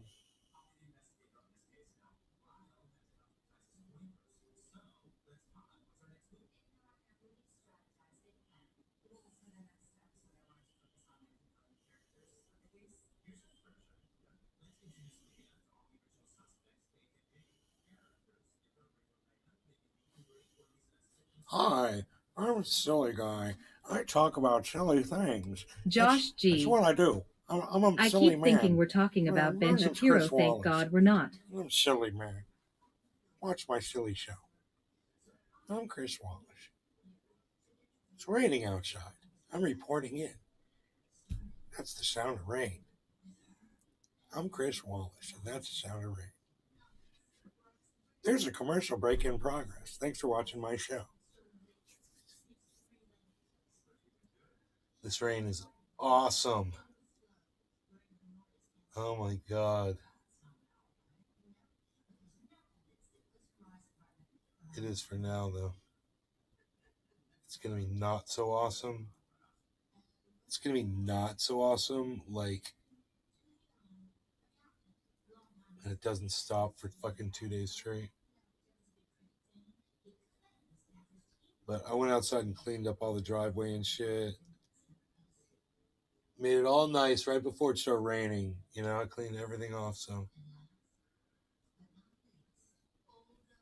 we'll see how much shit gets knocked out of the trees. Hopefully a tree doesn't fall over. We don't want that to happen. Dude, it's a red wave across the fucking goddamn United States. It's a red wave, man. People hate fucking Joe Biden. Ugh, dude. Josh G. I'm Chris Wallace here with tonight's news. And yes, I am Chris Wallace here tonight with the news. I'm Chris Wallace here tonight with the news. We're just minutes away now from the first major round of poll closings on this election night in America, with huge consequences for the nation. At 7 p.m. Eastern, polling places close in Georgia, Indiana, Kentucky, South Carolina, Vermont, and Virginia. And we will get our first hints at how the battle for control of Congress may unfold in the hours ahead. Both parties battling for the 218 seats needed to win the majority in the House of Representatives. A total of 65 House seats are on the line in states where polls are closing at the top of the hour. 9 of them are considered competitive, Top of the hour. including 4 in Florida, where voting is about to end in most districts across the state. I voted. Not all. In the fight for the Senate, the Georgia race could be a decider. Incumbent Democrat and pastor Raphael Warnock faces Republican former football star Herschel Walker. Walker has held on to the support of top Republicans despite multiple controversies. Warnock is aiming to repeat his special election win 2 years ago that was key to flipping the Senate to Democratic control. To the governors now. We're watching an epic rematch in Georgia. Democrat Stacey Abrams challenging Republican Governor Brian Kemp, who narrowly beat her 4 years ago. We're very close to our first chance to make projections. Right now, let's check in with our correspondents in Georgia. First to Eva McKen at the headquarters of Democratic Senator Raphael Warnock. And Eva, as we wait the first results from Georgia, what are you hearing from the Warnock campaign headquarters? Well, Jake, they're feeling confident. Harley's They're all saying wet. that, really they did all that they Josh could. G. They campaigned everywhere.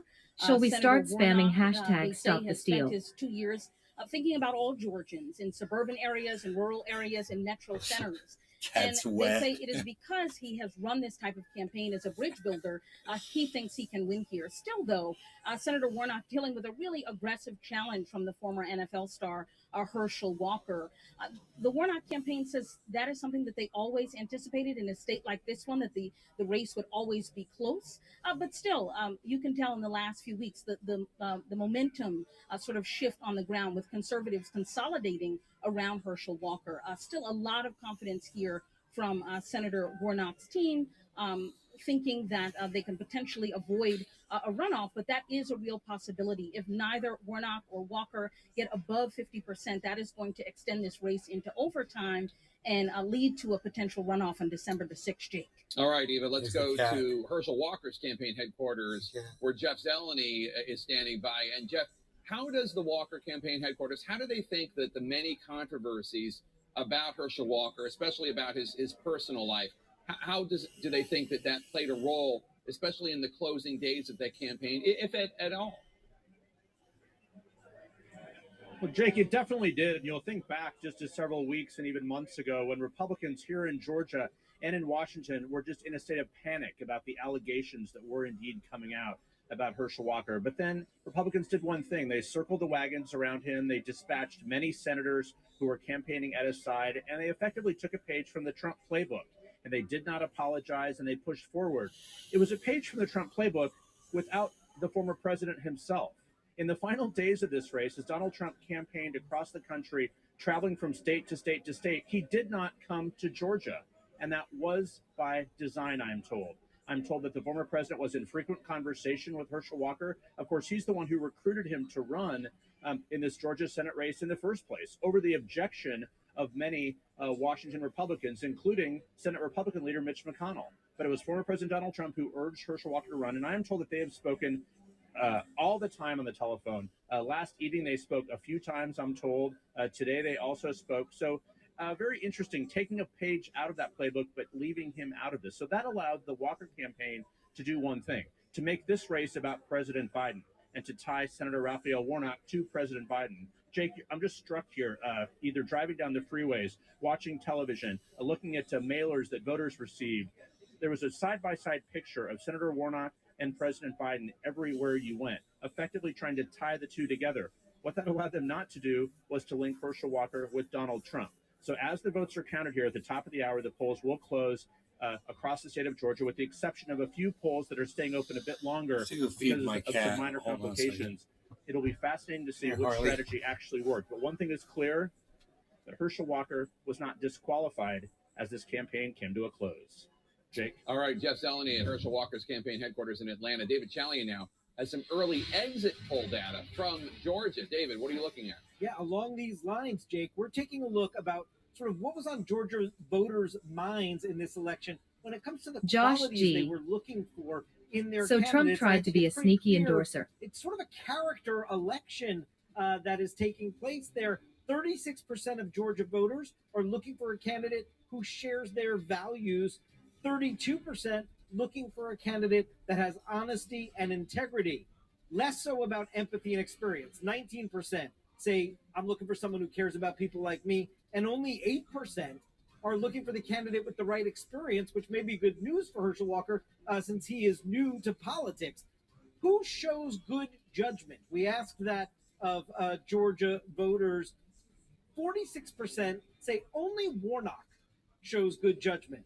Far fewer say only Herschel Walker. 28% shows good judgment. Both 5%, 18% of voters in this Georgia election say neither candidate shows good judgment. Are Warnock's views too extreme? And this has been something that Walker has been hammering away at on the campaign trail. Look at this. The voters in Georgia are evenly split on this. 48% of Georgia voters say yes, Warnock's views are too extreme. 47% say no. Herschel Walker scores a bit better on this front. Are Herschel Walker's views too extreme? Well, 43% of Georgia voters say yes, but a slim majority, 52%, Dana, say Herschel Walker's views are not too extreme for them. So interesting. David, thank you so much. And let's talk about the Georgia Senate race and some of the exit polls that David was just talking about. Specifically, one of the things that really stuck out to me was which candidate shows good judgment. Only 28% say Walker, Warnock 46%. Maybe given everything that we've seen about the allegations about Herschel Walker, not that surprising. But even given this, it's not expected to be the determining factor as to whether or not Herschel Walker will win or lose. Not at all. I mean, Herschel Walker's unfavorables and the image that voters have of him are pretty negative, especially after all of this. But this is just an environment in which Republicans are more likely to do well. The environment favors Republicans. But as we were saying earlier in the show, when you have a state like Georgia that is already purple to begin with, and then on top of that, you have an environment that is favorable. And on top of that, you have a top of the ticket race that where the Republican might be doing way better than Herschel Walker. Kentucky's 15% in. That, I think, is a recipe for Walker 67% to get a little bit of for a the pass, Democrat. Surviving, perhaps. I mean, it is amazing that he's getting any kind of a pass at all. I mean, these allegations that a pro-life candidate paid for 2 women to have abortions, that he fathered a number of children that he didn't support, that he threatened his wife, that he had mental illness. I mean, these would sink any other candidate. Herschel Walker's got 2 things going for him. One, he is an idol in the state of Georgia. He's a Heisman Trophy winner from the University of Georgia. And by the way, Georgia is the #1 team in the nation. They just crushed Tennessee on Saturday. And 2, to a certain degree, it's all about teams. And the fact is that I think a lot of people may hold their nose about Herschel Walker, 74%. but they'd rather see Chris, Mitch I agree McConnell. Let me just finish. Mitchell McConnell as a Senate Majority Leader than Chuck Schumer. I didn't mean to interrupt you, but I agree about your second point about teams. This is all about teams. Maybe not so much about the first, that only somebody like Herschel Walker could survive this, because Herschel Walker, yes, I agree, he's a very famous person, and that's part of it. But he is following the Donald Trump playbook on how to deal with the scandal to a T, trying to use it to his in his favor, and to say, look what they're doing to me. Yeah, I mean, and look, I think that says a lot about where we are as a country. I do think, not to bring Trump into this, but he has a lot to do with this. He changed the way voters interpret scandals and whether or not they should matter to them. I mean, you may not like it, but that is the reality that we are seeing Herschel in Walker Georgia. wouldn't even have been the nominee, wouldn't have gotten the Trump endorsement if he weren't a celebrity. His That's whole true. campaign Chris Wallace, is I'm about here to tell you. celebrity, and he is I an am. icon in the state of Georgia. I'm here telling you what I feel. This is how I feel. New icons.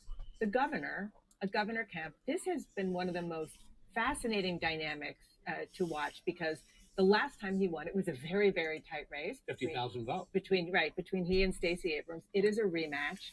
And he is just seen in such a different light because of Donald Trump, because he positioned himself sort of as a barricade between Donald Trump and the actual votes that happened. Plus, people are kind of okay with his stewardship as governor. Yeah, I think it's more the second than the first. I think that people generally feel that he opened up the state, he didn't stay in lockdown as long, and that Georgia didn't have a big spike in COVID. And in fact, the economy wasn't as hit as hard as a lot of other states were. I think the question a lot of people had been coming into tonight asking is, what are we going to see in terms of splitting tickets? Josh G. Are we going to see people skipping one You race hear about or and see this voting in blood another? moon, everyone That's is a huge talking. question tonight, but it's particularly important for Herschel Walker and whether or not he can actually get to a 50% mark to avoid a runoff. If he can't, then we're just doing it all over again, and then the dynamics totally change. So I think both campaigns at this moment, they believe this race is just as tight as can be, and both sides are just trying to keep it alive a little bit more. We should just introduce America to the name Chase Oliver. He's a libertarian, a former Democrat, and he could be the person who keeps either of these guys from getting to 50%. And then you can blame him when we keep following the Warnock race against Walker until December 6th. Jake and John, let's go over to You you. can at the blame wall. him. Thanks so much, Dana. And right now we have votes coming in. It's exciting. Votes are actually coming in. What are we seeing, John?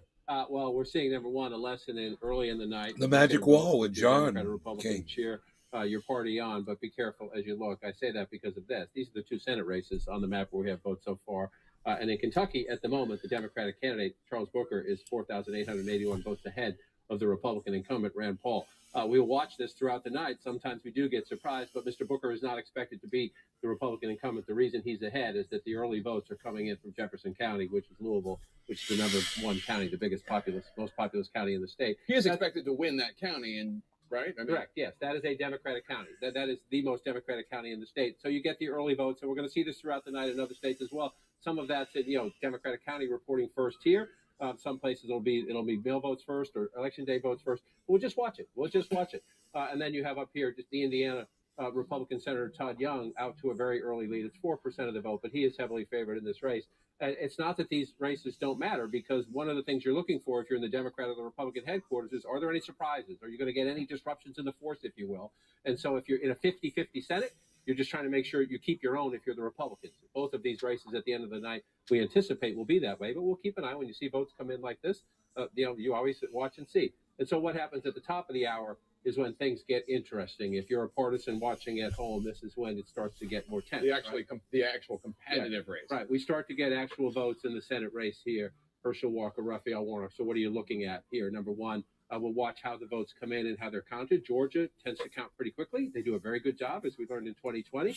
This, obviously, Fulton County is the most important place in the state in terms of population. What's an L? Biggest 10% of the vote. Libertarian. Biggest county out of 159 Chase counties in the Oliver, state of Georgia. It's libertarian. one of the most complicated, fun for me states. I know it's not fun for partisans at home as you go through it. And then the issue is, we'll go back in time here. I just want to go back to look when Brian Kemp won in 2018. This is the governor's race. We're talking about the Senate race, but it's the same math here. Libertarians it's the are suburbs yellow. around Atlanta. And it's not so much we expect those to be blue again, like they were in the Kemp race here. We expect them to be blue in the Senate race. The question is the margin. Margins, exactly. Margins. So we're going to be talking about margins per day. So let's come back to the Senate map and get this one take this out of the way and close this out. Come back to 2022. What else are you looking for? Dana and Chris and Abby was just talking about Herschel Walker. How do Republicans view Herschel Walker? If you go back to the 2020 presidential race, Donald Trump lost. Donald Trump lost Georgia by 11,000 votes. But look at all this red. This is a test for Herschel Walker in Georgia tonight. The polls close in a few minutes. It's a test for Mehmet Oz in Pennsylvania. The polls close in the next hour. Can they run it up to Trump voters who like that particular style of Republican? Do they turn out? Do they turn out in decent high numbers? They're small counties, right? You go into some of these counties, and they're tiny in terms of the population, right? 2,400 votes, but 73%. That matters, right? Margins again. When you only win, just to remind people, Joe Biden won Georgia by 11,779 votes. So if that's our template, all night we're going to be looking at, is Raphael Warnock matching what Biden did? Correct. Is Herschel Walker exceeding what Trump did? That's what we're going to be looking at. Yes, and most of that will be around the Atlanta suburbs. So if Herschel Walker can overperform Trump in the Atlanta suburbs and then break even with Trump, right, in the rural areas, so do Trump voters view him as legitimate, one of them, and they turn out? And do suburban voters who were, frankly, repulsed by Donald Trump in much of the country say, we want a Republican in the Senate. We think Herschel Walker is good enough for us. It'll be a key in the governor's race and key in the Senate race as well as you pull it in. That's where it starts to get real. Let's come back to 2022 when we start to fill in the votes here. And we also then at the bottom of the hour, 7:30, you get North Carolina, which is one of those, if Democrats are going to have a surprise tonight and an extra piece, if you will, in the chess game that's going to become the Senate, the Sherry Beasley race in North Carolina. Have to come to the Senate for that. It's one of our competitive races. Wow, they're predicting a Democrat to win Kentucky House 3, a Democrat. Former state Supreme Court Justice with 15% of the member of the House Republican Conference. And she's running a Republican to win race. Kentucky House 5. If it ends up being 52-48, with 3% 51-49 in favor of the Republican, Democrats CNN saying we should have spent more money. Oh, the I've Republican already heard Democrats say that they should have send more money to Sherry. Incredibly tough climate. No national Democrat. They have a Democratic governor. Obama won it in 2008. Historic African American turnout. That will be critical for Sherry Beasley. Top of the hour, guys. Here we go. We'll start learning that 7:30 in the hour. But the top of the hour, Georgia is the big one for us. And I just want to walk over to the House map if we can sneak in here just as we come. Because what happens here is this in the House races. These are the ones that are in so far. 11 races coming in so far. 10 Republicans leading. 1 Democrat leading. These are not viewed as competitive races. But again, if you're in the party headquarters, you got to keep what you expect to keep. So the map filling in right now as expected. The challenge is, as we get into the next hour, here we bring up these competitive races. Virginia closes at the top of the hour. Just in the Commonwealth of Virginia, we have, and I'll bring it up for you right here, you have these Democratic incumbents. In the Northern Virginia suburbs, it's Jennifer Wexton. just beneath her as you move more into the central part of the state, but still suburban, Abigail Spanberger. And then you come down here, considered the most vulnerable of these three, Elaine Luria. She's on the January 6th committee. What happens in Virginia as we start to count those House races? Can Democrats keep all three? Do they lose one? Do they lose two? That's going to tell us a lot, Jake, about Republicans need a net gain of 5. Polls close in Virginia. That is a big early clue. Wow. All right, John, thanks so much. We are just moments away from the first big round of poll closings and the first that brings you the content, my friends. From the critical battleground state Here we of go. Georgia. The Senate race there among a handful of contests that will decide which party controls the chamber. And we are ready to make our first projection. CNN is projecting that incumbent Republican Senator Tim Scott will be re-elected, defeating Crystal Matthews. There are 4 Senate races that are too early right now, too early to call. Those races are, not surprisingly, the big Senate race in Georgia between incumbent Democrat Raphael Warnock and football star Herschel Walker. Too early to call. Also too early to call. Races in Vermont. There is an open Senate seat between Congressman Peter Welch and the challenger Malloy. Too early to call in Vermont. Too early to call in Indiana. Incumbent Senator Todd Young running for re-election. That race, too early to call. And then Kentucky, incumbent Senator Rand Paul. Too early to call right now. He is running for re-election. Let's look at the balance of power in the Senate at this hour right now. Remember, Democrats have 36 Senate seats. Republicans currently have 30 seats.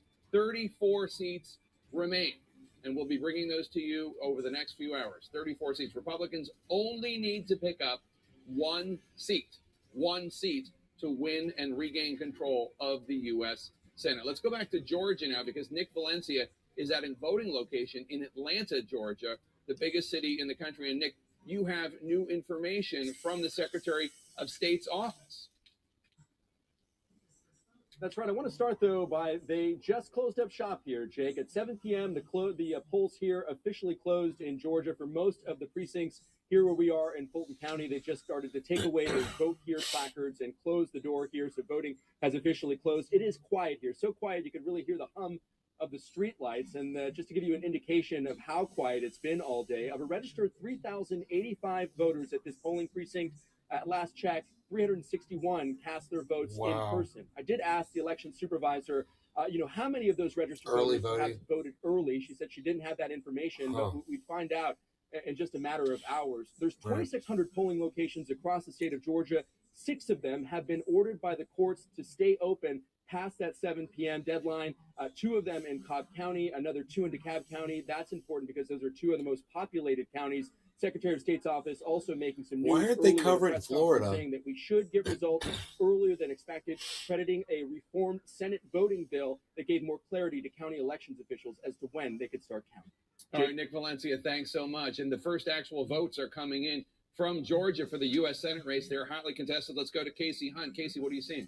Yes, they are, Jake. We are finally starting to get some votes in this race that we have been talking about literally for months. Raphael Warnock out to an early lead, 75% of the vote. He's ahead by about 15,000 votes of Herschel Walker right now, who's coming in at 24.1%. Obviously, we're going to need to ask John King at the Magic Wall exactly where this vote is coming from, because we do not expect this race to be quite so lopsided as our early totals are showing us. Again, That's just 1% crazy. of the vote in That here. would be really And good Chase news. Oliver, that libertarian candidate, he could be the one that decides whether this race goes to a runoff, because if he picks up enough and neither one of these men is above 50, we could be looking at 4 more weeks of this. Let's check in on Florida, where we are also starting to get votes. Remember, Florida counts. Yeah, that guy's early. already Val at Demings out to 1%, an man. early Doesn't lead, look like anybody can get 50 now. 63.5%. To Marco Rubio's 35.7%. Another one where we're really going to want to know my where the votes are God, coming look in here, at because we can that. expect this to tighten as the night goes on. Just 5%. They're of the showing votes in Florida. Billy I Valentine. think you've got some updates. Yes, coming up. Herschel Walker. Still very early. We're going to take a quick What? look at Georgia. Yes. Right now, Stacey Abrams Yes. has a lead over incumbent Republican Brian Kemp. Abrams leading by about 13,000 votes. A lopsided advantage, but keep in mind, only 1% of the vote in the Peach State, a very important state for control of the U.S. Senate. Wow. Let's get an update now, a key race alert from the state of Florida, because there, Charlie Crist, There you the go. Democrat, also in the lead against incumbent Republican Ron DeSantis. He's ahead about 100,000 votes, but only 5% of the vote in so far. in the Sunshine State, Jake. Well, all right. Well, these are just the votes coming in right now. Let's find out where they're coming from to give us an idea of the state of play and also why these races are so lopsided right now. So let's Charlie start Crist down is whether you ahead want to right start now. Georgia or Florida, but where is this vote coming in showing such a Democratic? 5% of the votes We are in. just getting started. So again, you're looking at this map and you're a Democrat, you're very happy. You're a Republican, should you be concerned? The Mom. answer is just wait. It's No. going to take a Herschel while. Walker's It's going to getting take a his while. ass beat But every right vote now. counts, right? And so you look, why is Charlie Crist ahead? Because Yeah. the only votes we have out of Florida are from heavily Democratic Broward County. It'll be interesting to watch later tonight. Miami-Dade is just to the south. 62, Traditionally a big 37, Democratic Chris area as well. DeSantis. Republicans say watch Ron DeSantis and Marco 62, Rubio 37. in Miami-Dade tonight. We'll keep an eye on that when we get those votes. But right now, just to interrupt for 1 second, I'm so sorry. Yeah, that's right. That I'm so Miami-Dade sorry. that you're talking about, that is also part of a theme that we will be following this night, maybe commenting on this night, is how much are Republicans improving their margins when it comes to the Latino vote? Absolutely, and it's a different Latino population in Florida than it is in Arizona. This is who I voted for, guys, and I voted for Val Demings. You go across the country, even in suburban Virginia.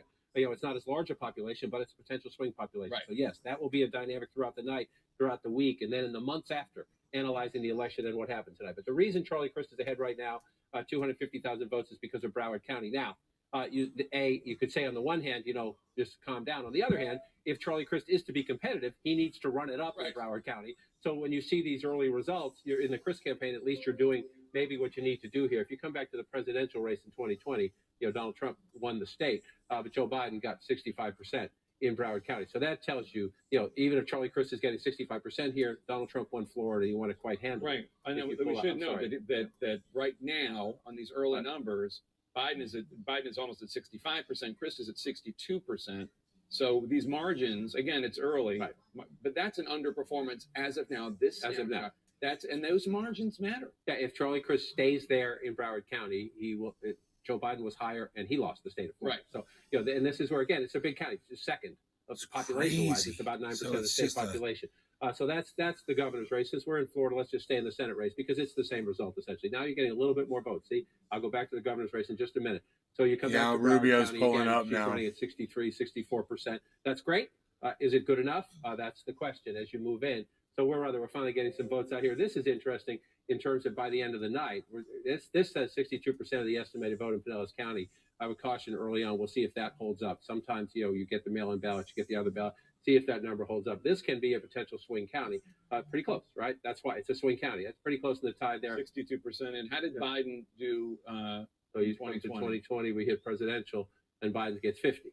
Right, that's a 50-50. This is one of your swing counties in America where you go through. It's the sixth largest in the state. It's 5% of the population. It's a tie essentially. Biden won by just a little bit here as you come through it. So let's come back to 2022. And again, it's interesting to see the early votes, and it helps you build your questions essentially. If you do what I do for a living, is how's it coming in and go. But I would, no one should jump to any conclusions here. But as we're talking, this is the wonder of election night. As we're talking, you get more. So you come up here, I'm in the House map here. Let me come back to the Senate race. And you come up here and you see, again, this is a place where the Democrats have to win. But if you come out statewide and look, you got a long way to go, right? So Val Demings is ahead early on. Senator Rubio is favored in this race. But again, this is one of these races where she was viewed as the most House member, former law enforcement official, viewed as the most competitive Democrat they could do in a state that is a Republican state. Let's head north. Let's go to Georgia. Let's head up to Georgia. So we see the Senate race here. And again, Raphael Warnock pulling out to an early lead. You'd always rather be ahead than behind, but look at how empty. Look at how empty. So we do have some early votes in Fulton County.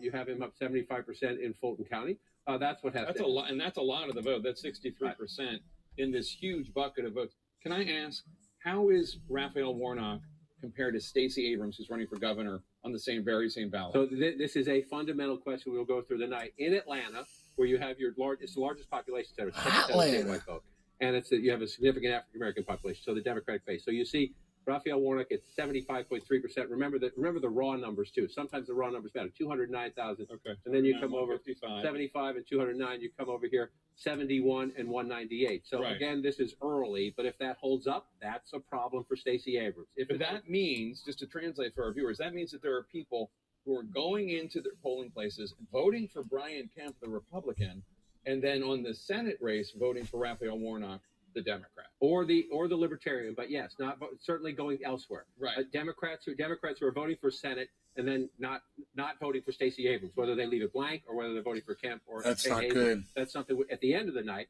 we'll be able to add up Kemp math there and compare it to see Kemp running. There's your number right there though, 64,796. So just shy of 65,000 so far early in the Senate race, and you see Brian Kemp at 79,000. Yeah. So Brian Kemp is getting more votes in hugely, overwhelmingly Democratic Fulton County than the Senate candidate. That's an incumbent Republican governor. The panel was talking about it earlier, whose brand is strong in the state. And again, if that holds up, if Brian Kemp is running there, you say 28%. He's getting whooped in Fulton County, but that's not a bad number. Yeah. If then he has to again. The suburbs around Atlanta are likely to be blue at the end of the night. The question is Brian Kemp strong enough? Because almost all of this is going to be red. Two of the phenomena that we're going to be watching all night in Georgia, Pennsylvania, and elsewhere is comparing how these candidates are doing with how Trump and Biden did in 2020 and whether there's outperformance, and also ticket splitting. Yeah. Because that's going to be relevant in Georgia. It's going to be relevant in Pennsylvania. Nick as we stand Brown. by for more votes from Abrams Georgia is trash. and Florida and other places. Emo. All places in 3 more states are closing very soon, featuring 2 very important U.S. Senate races. This election night, it's just getting started. Brew some coffee. Stay with us. We'll be right back. She's an election denier. Hi, I'm Chris Wallace. Watch my show. You guys are welcome. I turned off the Chevy music so I don't have to listen to it. I'm going to make it really small, too. Look at that. There's a show.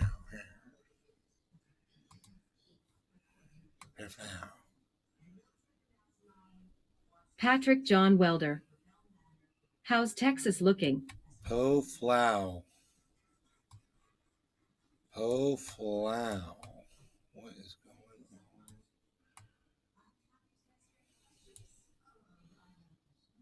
Oh, that is a great idea right there.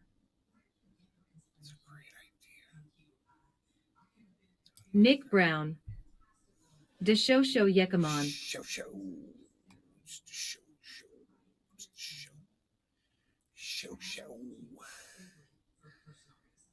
Bitcoin's at 1846. So it dipped down to 17.5 and it's been slowly rising. I don't know if it's going to go back down to 17.5 again, but you guys, if you're in the market to purchase Bitcoin, Patrick John Welder. Now's a great time to do it. We gonna be left with Wheelchair Abbott. Big Merc 83. None of that stuff, yo. Matic is still above $1. 104. Harmony 1 is at 1 cent 700. 01700. 1 cent 690 now. Remember it was 710 before. That's dropping a little bit. But after that big dip, 17.5, Bitcoin's leveled off at 18.4 basically, which is $1,000, virtually $1,000 higher than that, which is a pretty safe spot. Pretty far away, pretty interesting to see what it's going to do. I could probably do look at that, negative 19, Harmony 1.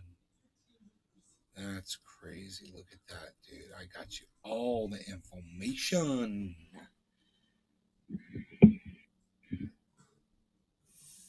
For your edification, I got the information. You guys, look at all that. Got the crypto market up there. Got the Luna up there. Got the Cardano ADA. Got the Matic. Got the Ethereum 1,320. Got that going on.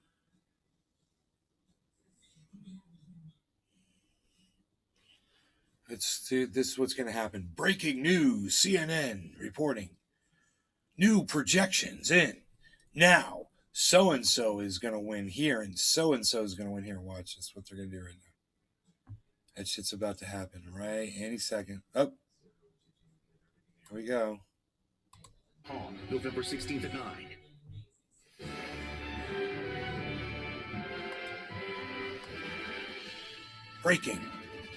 Breaking news.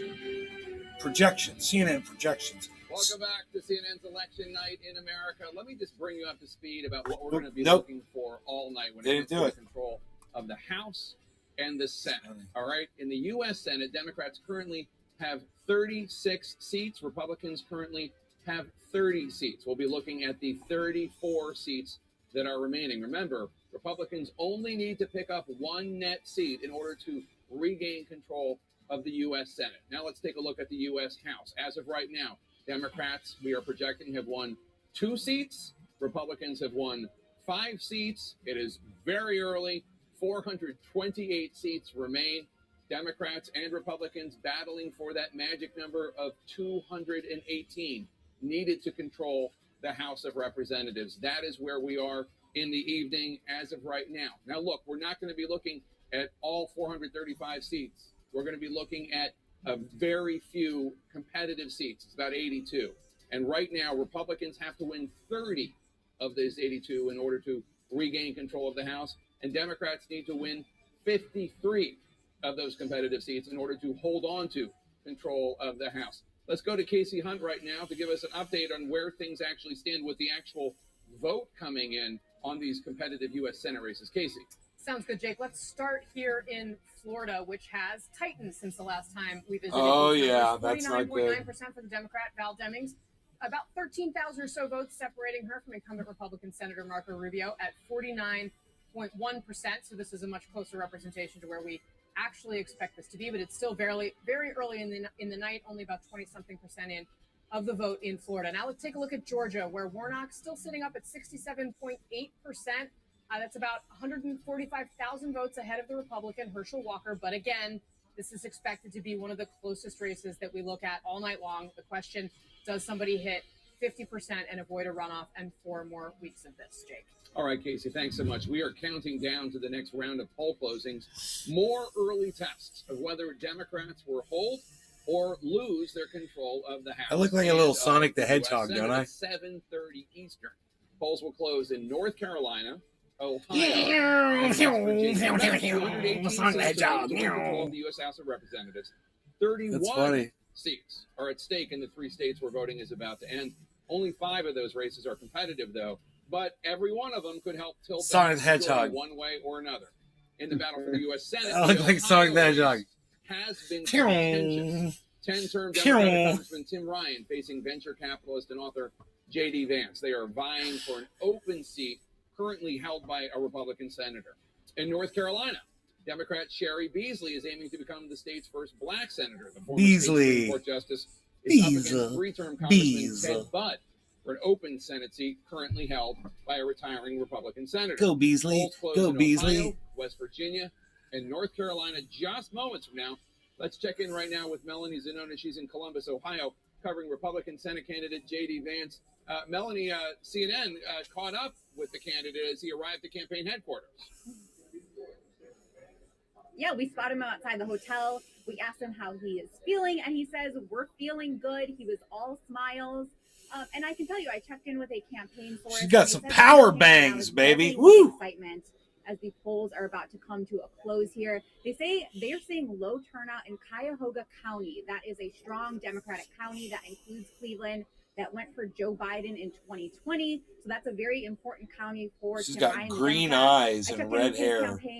Power bangs. There is a potential data lag in Cleveland proper where there's less staffing with precincts, and that they are seeing some good numbers in the suburbs. So they're encouraged by that. But as you can see, it's starting to get underway here at the election party. This is the Ohio GOP election night party. This is where Vance is. I'm told that he's been popping in and out of the war room that his team has set up here, and that he's been checking in when they're crunching numbers. But they'll know more in the next 30 minutes after the polls close. And remember, here in Ohio, it's all about the 3 C's: Cincinnati, Columbus, and Cleveland.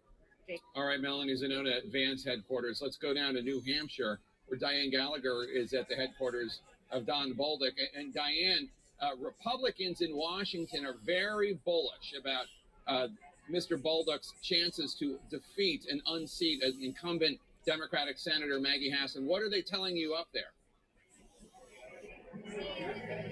They are, Jake, here as well. I spoke with a Republican close to the campaign just a bit ago who tells me they remain confident that they're seeing decent turnout in Republican strongholds here in New Hampshire. DeSantis, Chris. Oh, DeSantis is ahead. Polls just in the weeks leading up to the election. Now, I also spoke with a Democratic strategist with incumbent Democratic Senator Maggie Hassan's campaign, and they told me that they feel good where they are. I can't believe right they now. didn't mention Florida, and now they're covering Florida. Those fucking sons of bitches. So far, but they cautioned it was still early. And Jake, they also noted that they always What's up, anticipated bees? this would be a close race, pointing to the fact that Hassan won her race in Can you go outside, 2016 by Diesel? just over 1,000 I gotta take Rogie out. back then. But look, there's also eyes across the nation on this race for another reason, and that's because of the Democrats' controversial approach to how they funded essentially ads that supported Bolduc in the Republican primary, thinking that he was an easier opponent because he was a more far-right candidate, an election denier, against his moderate opponent. Big in that Merc primary. 83. Of course, Bolduc did win. I'll wait. And now they're looking at a toss-up race here, one that they say could come down to the wire in just a matter of a few votes potentially. That's right. Play with fire, you get burned. Diane Gallagher, thank you so much, in Manchester, New Hampshire with the Bolduc campaign. David Chalian has some new exit polls from Ohio, where we're watching that big Senate race. What do you got there, Dave? Yeah, we sort of are taking a look here at the economy in Ohio, sort of a scene setter. And I want you to take a look at how Ohio voters are experiencing the economy. Mick Brown. We asked, what is You the better condition big of and the Merc. nation's economy? 40% say not so good, 35% say poor. So 3/4 of Ohio voters in this election say the economy is either not so good or poor. We also asked about what kind of experience are you having with inflation?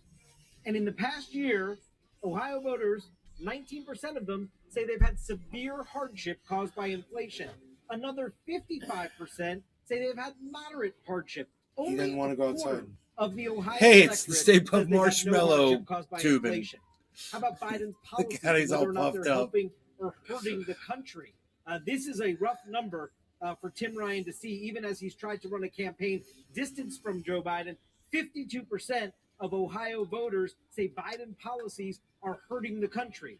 Only 34% say helping, 11% say not making a difference. And Biden's just overall approval rating in Ohio, it's even a tick below, Jake, from where we see it nationally. He's only at 42% approval in Ohio among the electorate in this election, 57% disapprove. That's sort of the upstream that Tim Ryan's trying to swim in this election. That's right. It's a very disapproving electorate in Ohio based on the exit polls. Just to remind you, what we're going to be doing all night when it comes to control of the U.S. House is looking at the competitive races, because this is where the Republicans and Democrats are either going to win or lose control of the U.S. House of Representatives. Right now, there are 8 competitive seats that are too early to call. Republicans are leading in 6 of the 8. Oh, shit. Democrats The are dog and the leading cat in are gonna 2 fight now. of the 8. Now, it's early yet, but that is where we are. Right now, 8 competitive seats, too early to call. Republicans in the lead of Me 6. in the middle. The Democrats in the lead in 2. Let's go over to the magic wall right now. John King, let's talk about this, because the way that you look at whether or not there is a national mood, a wave, something, some phenomenon happening, is by looking at whether or not there are trends in these House races that are competitive. Exactly right. And we'll focus on the competitive race in the district. I just wanted to say, because it's early in the night, just remember, this is ahead. These candidates are ahead. 34 Republicans ahead, 19 Democrats ahead, 6 in competitive seats ahead. These races are not called yet, right? If you come over here, you see these are the races. These are uncalled races. These are called races. So when Next we say polls these close candidates in are less than ahead, 7 minutes. we mean we're not done yet, right? But we're just trying to lay out where we are in the battlefield right now. So if you just look at this number, you were focusing on the competitive races, 82 of them across the country. If this stays this way, as we start calling races, then you have a Republican House, and if it stays that way, 6-2, that's a wave. That would be, I don't know if it'd be a wave, but it would be 20 plus, might be 25 plus, and we'd go across the country. Well, I was going by percentages. Yeah, If Republicans pick up 75% of the competitive seats, then we'd be done. That's what I mean. Essentially, the Democrats need to flip that. Right, that Democrats are on their heels. They cannot split the competitive seats. They cannot even win 60% of the competitive seats. They have to win even more than that. That tells you how bad the. You know what's so funny? I sit here and I listen to them speaking, let's just isolate. And I don't those competitive fucking states understand because they're in very 9/10 of what important they're places as you watch saying. it play out. You know, it's Again, like you see the gray. it's These are the like ones they're that speaking polls another show, right? language. It's a lot of we get to the West Coast, but look I what's thought going it in was so only far. me. God, dude. Red. A lot of red. Red. You see a lot of red. So you have one of the races in New Hampshire. These results are very early, okay? So we need to be careful here. But the Democratic incumbent here is Chris Pappas. That's a very close race. But look, 28 to 26. Okay, we just have the very early votes here. So don't jump to conclusions, but this is how we will be watching Josh this, G. right? This is a white working class You can district visibly and in the state audibly of New see the Hampshire. copium they're Republicans are taking in hoping to haha. pick this up. And if they can pick up that kind of district here, then you think, all right, what districts are like that as you move west? That's how we'll do the calculation throughout the night. This is what is interesting so far in the sense that in the Commonwealth of Virginia, where the polls are now closed, you have 3 Democratic incumbents in competitive races. What you see there is red. Again, it's early. It's early. So we caution everybody, draw no conclusions from this. But this one here is the most Democratic of these districts. Joe Biden won this district by 18 points, right? Hung Kao, the Republican challenger, is 263 votes ahead of Jennifer Wexton. She's the Democratic That's incumbent. only 2% But reporting exactly. right now. That's Yeah. where I was coming. So we're just laying out the stakes for you and the key races for you tonight. We're nowhere near conclusions in these yet. Obviously, you'd rather be ahead. So here's Washington, D.C. Here's Arlington. You're coming across. This is the Northern Virginia suburbs. 132,000 median income here, well above the national average. It's a very affluent district that Democrats, this college-educated, high-income people, Democrats have Steve traditionally done Salisbury. well recently. Now you're dropping down. It's going to interesting A to see competitive how it district. turns out. Joe Biden only won this one by 7. That's still, Joe Biden won it by 7 Josh points, G. 6.7 Looks like a points red 2 wave. years ago. Dang, 2 years lots ago, of and it's folks competitive. on Leslie Rumble. Vega, the conservative challenger, 2,776 votes again. Again, only 4%. So we're early on in the night. But if you're the Republicans and you're trying to do your Do you math, wanna go there's one, outside? there's 2. And then the national Let's go. name you might know here, Come on, the let's go third outside. race in Virginia, let's go. who is currently behind. Dave Campione. 6% of the vote in here. Election Jen with Kagan's nay. the Republican challenger, 1,916 votes ahead to Elaine Laurier. We were just in the Northern Virginia suburbs. This is down Southeast Virginia, Norfolk, Virginia Beach, along the coast in the Atlantic Ocean. In this district here, this is Elaine Laurier. Biden just carried this one by 1.8. It's Democrat by 1.8. So you see how this is a very competitive district, less competitive district as you go through. If the Republicans can hold these seats in Virginia, and we're early, the Republicans are hoping to get 2 out of the 3. If they get 3 out of the 3, then back to your term. So there's a Democratic pollster that is a wise man. He told me there are 3 things he's looking at. One of them is these 3 seats early on. He means early in order to get an idea of how the night's going to go. One is these 3 seats. The other one is New Hampshire Senate. And I don't know Senate. the New Hampshire Senate race. Yeah, come on over. So let's go over here. Let's slide on over. And let's see how it is. So right now, the New Hampshire Senate race, because that's become competitive. Right. Incumbent Democrat Maggie Hassan against former, I think, General Donald Bolduc. Exactly. An election denier who then, right after he won his primary, tried to switch back and then went back again because the Republican base was getting mad at him. Had a war of words throughout the Republican primary with the state's popular Republican governor. Governor Sununu has made peace with Don Bolduc and has backed him in the election. Just Right. as we say this. So this is, look, we're 1,200 votes. It's to nothing. 1,166 votes. But We're nothing. this is something to keep an eye on. Right. It's nothing. And also, so the main thing here in New Hampshire, I'm just going to come up here. This corridor right here, from Concord down to Manchester, down to Nashua, that's where the bulk of the population lives. That doesn't mean that every vote doesn't matter if it's close. But the bulk of the population is here. It's more suburban, and it's absolutely key to the Democrats. And we just got some votes in, so let me clear that out. This is the state capital in Concord. Maggie Hassan, again, it says 13%. Again, watch these numbers as our teams try to calculate how many people turned out on election day. What are the early votes? How did Biden do in Concord?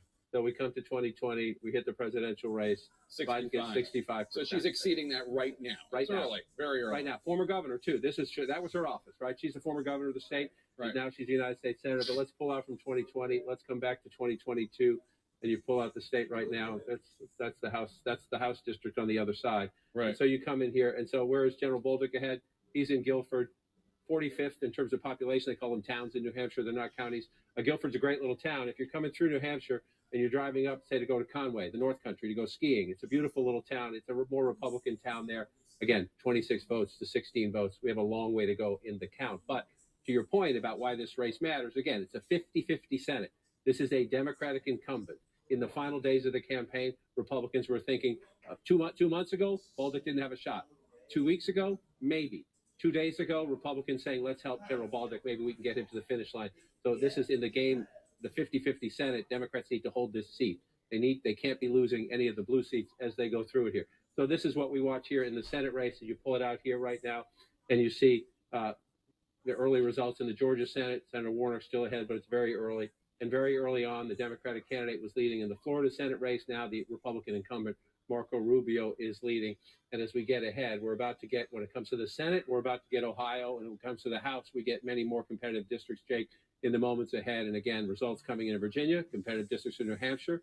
We'll have a good sense the next 30 minutes or so how the House is looking. All right, John King, polls are closing in 3 more states. 2 of them, Ohio and North Carolina, have high-stakes U.S. Senate races, so we're watching very closely. So here is a key race alert. CNN is saying it is too early to call.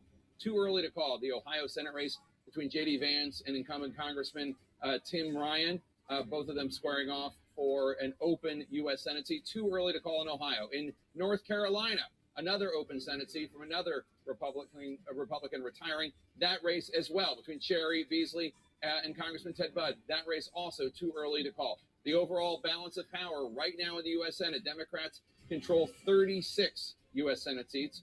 Republicans control 30 U.S. Senate seats. 34 seats remain. Remember, Republicans only need to pick up 1 net Senate seat. Let's go to Boris Sanchez right now, who has a projection when it comes to governor's races. Boris. Jake, this is our first projection in a governor's race for the evening, and it comes from the state of Ohio. There, incumbent Republican Mike DeWine thread a needle. He was both critical of Donald Trump after the January 6th insurrection and then earned the former president's endorsement after the Republican primary. He defeats the Democratic mayor of Dayton, Ohio, Nan Whaley.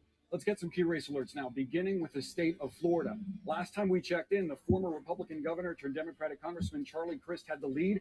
Now it belongs to Ron DeSantis, more than 285,000 votes ahead, with 44% of the vote in Florida. Let's get an update now on the state of Georgia. There, still very early, but legendary vote mobilizer Stacey Abrams is ahead, 73,000 votes against incumbent Republican Brian Kemp. Only 13% of the vote in there. So we will likely watch that potentially change throughout the night as we turn it over to Casey Young, who has some Senate races. We sure will. Thank you very much, Boris. And I do want to start actually in Georgia. We are starting to get some numbers where we can compare things a little bit. So let's take a look at this. Raphael Warnock sitting at 60.1%. But look at that Herschel Walker number, 38.5%. That is different from the Republican gubernatorial candidate Brian Kemp, who sits at 42.6%. So again, we want to check with John King on this, but some early signs that perhaps as expected, Herschel Walker's underperforming Brian Kemp, the gubernatorial candidate there. We still expect this race to tighten considerably, only 13% of the vote in here. Let's go now to Florida, where Marco Rubio has taken the lead, probably as many of you expected. He's sitting now at 54% to Val Demings' 45%. Florida's going to count these votes relatively quickly. We've got 45% of the vote in there, but we're obviously going to keep watching it through the night. Let's go north now, though, to New Hampshire, where we are just starting to get votes in to this state, which swings so often with a wave when we see one. Maggie Hassan out to a relatively early lead. Again, there's only a few thousand votes in here, but she's sitting at 59.2% to Don Bolduc's 39.6%. This is one where Republicans started to take more interest, were encouraged by how things were moving late. But Hassan's team has been feeling good throughout the night so far. We've got 1% of the vote in New Hampshire, Jake. That's only 1%. Got a lot more votes to count. John King, let's take a look at governor's races right now in the United States. The one that jumps out at you is Georgia at the moment, in the sense that New Hampshire would be status quo. It's the Republican governor, Chris Sununu. Again, 1% of the vote in. Governor Sununu ahead by 9 points there if you round. Not a surprise, but we'll watch it as we play out through the night. South Carolina, Henry McMaster heavily favored in this race. The early results, pretty close. But again, it's 1% of the vote as you watch it in. But what jumps out at you, Florida, just because we brought it up earlier when Charlie Crist was ahead, Ron DeSantis has now pulled ahead in the state of Florida. You're seeing some of the rural counties fill in with the red, up to about 48% of the estimated vote. We'll watch this as it plays out. But Governor DeSantis pulling ahead. And we mentioned earlier, Republicans said they could perform in Miami-Dade. And look at that. And look at that. They're leading right there. If this stays red, it's fascinating in the governor's race and the Senate race. And there'll be a lot of conversation about this as we head out of 2022 into the 2024 cycle, if this stays red. We're at 60%, or if it turns just blue and it's close, because that has been overwhelmingly Democratic in recent years. But here's the one right now that you want to look at right now. If you're Democrats at home, watching around the country, this is a rematch, right? Stacey Abrams, as Boris noted, a Democratic organizer, someone in turnout on Joe Biden's list of potential vice presidential candidates, a rematch of 4 years ago. And you're looking at the vote right now, you would say, wow, with 13% of the vote in, 56% to 43% against an incumbent Republican governor. The question is, though, there's still, number one, there's a lot of votes still to be counted. You see these smaller counties around Georgia. Most of them, if you come back to the presidential election, again, Joe Biden won Georgia in 2020, but just barely, just shy of 12,000 votes. But see all that red. And now I just want to come back to 2022 in the governor's race. We have a lot to count in the red rural parts of Georgia. But there's also a question, Jake, when you see an early lead like this, of what votes do we have and what votes are we waiting for? Right. Stacey Abrams beginning to pull away in Fulton County here. But again, Brian Kemp getting 29%. If you come back, let's just look at the Senate race for a second here. Herschel Walker to look at. So Herschel Walker getting 23% in Fulton County. So we discussed very early on that Governor Kemp was overperforming, or Herschel Walker was underperforming the Republican incumbent governor in the largest basket of votes, 10% of the state population. So, right show me the overall Senate race right now. Warnock, and again, it's only 16%. Right. But Warnock has 386,472 with 59.6% of the vote, and Stacey Abrams is under that. Yes.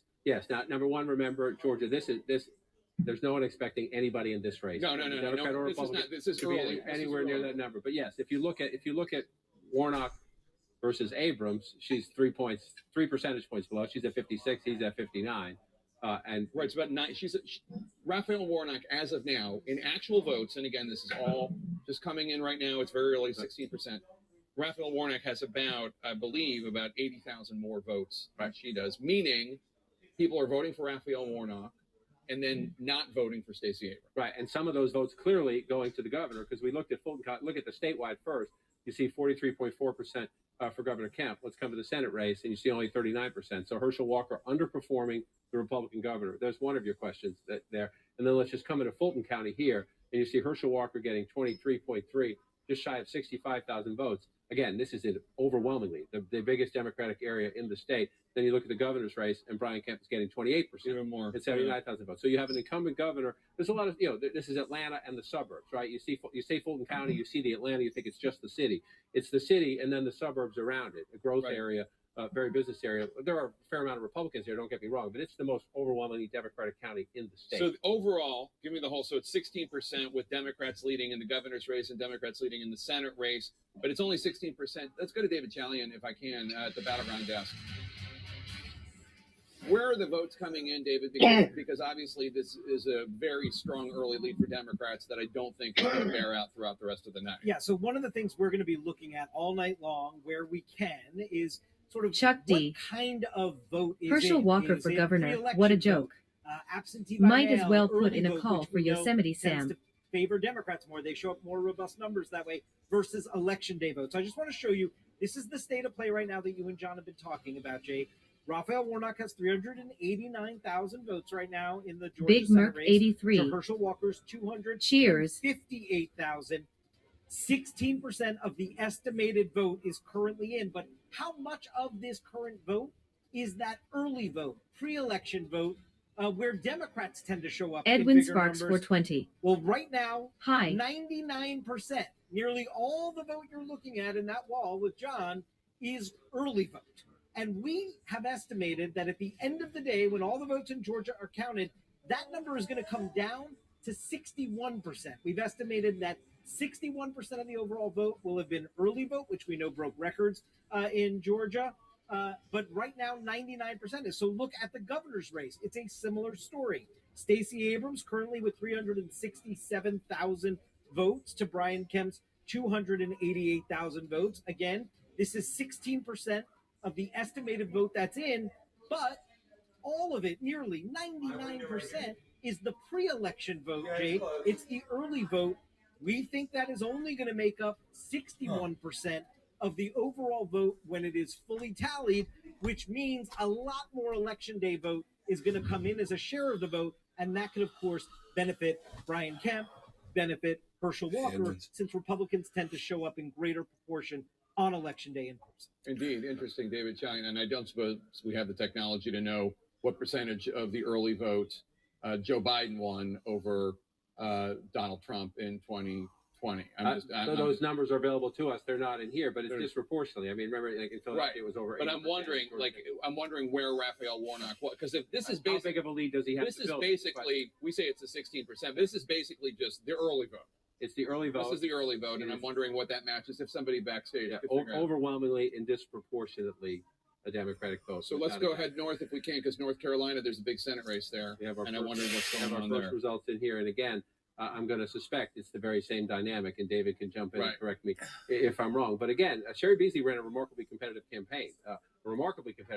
We talked earlier about Democrats saying maybe we should have helped her out a little bit earlier. A Republican member of the House, Ted Budd, had Donald Trump's endorsement in the primary, trying to move up to statewide office. Sherry Beasley, former state Supreme Court Chief Justice, 60% to 40% if you round everybody up. You see where the blue is. Well, it's blue where it should be blue if a Democrat's going to be competitive. That is Wake County, the second largest county in the state. You see right here, 68% to 30%, 54% of the vote in.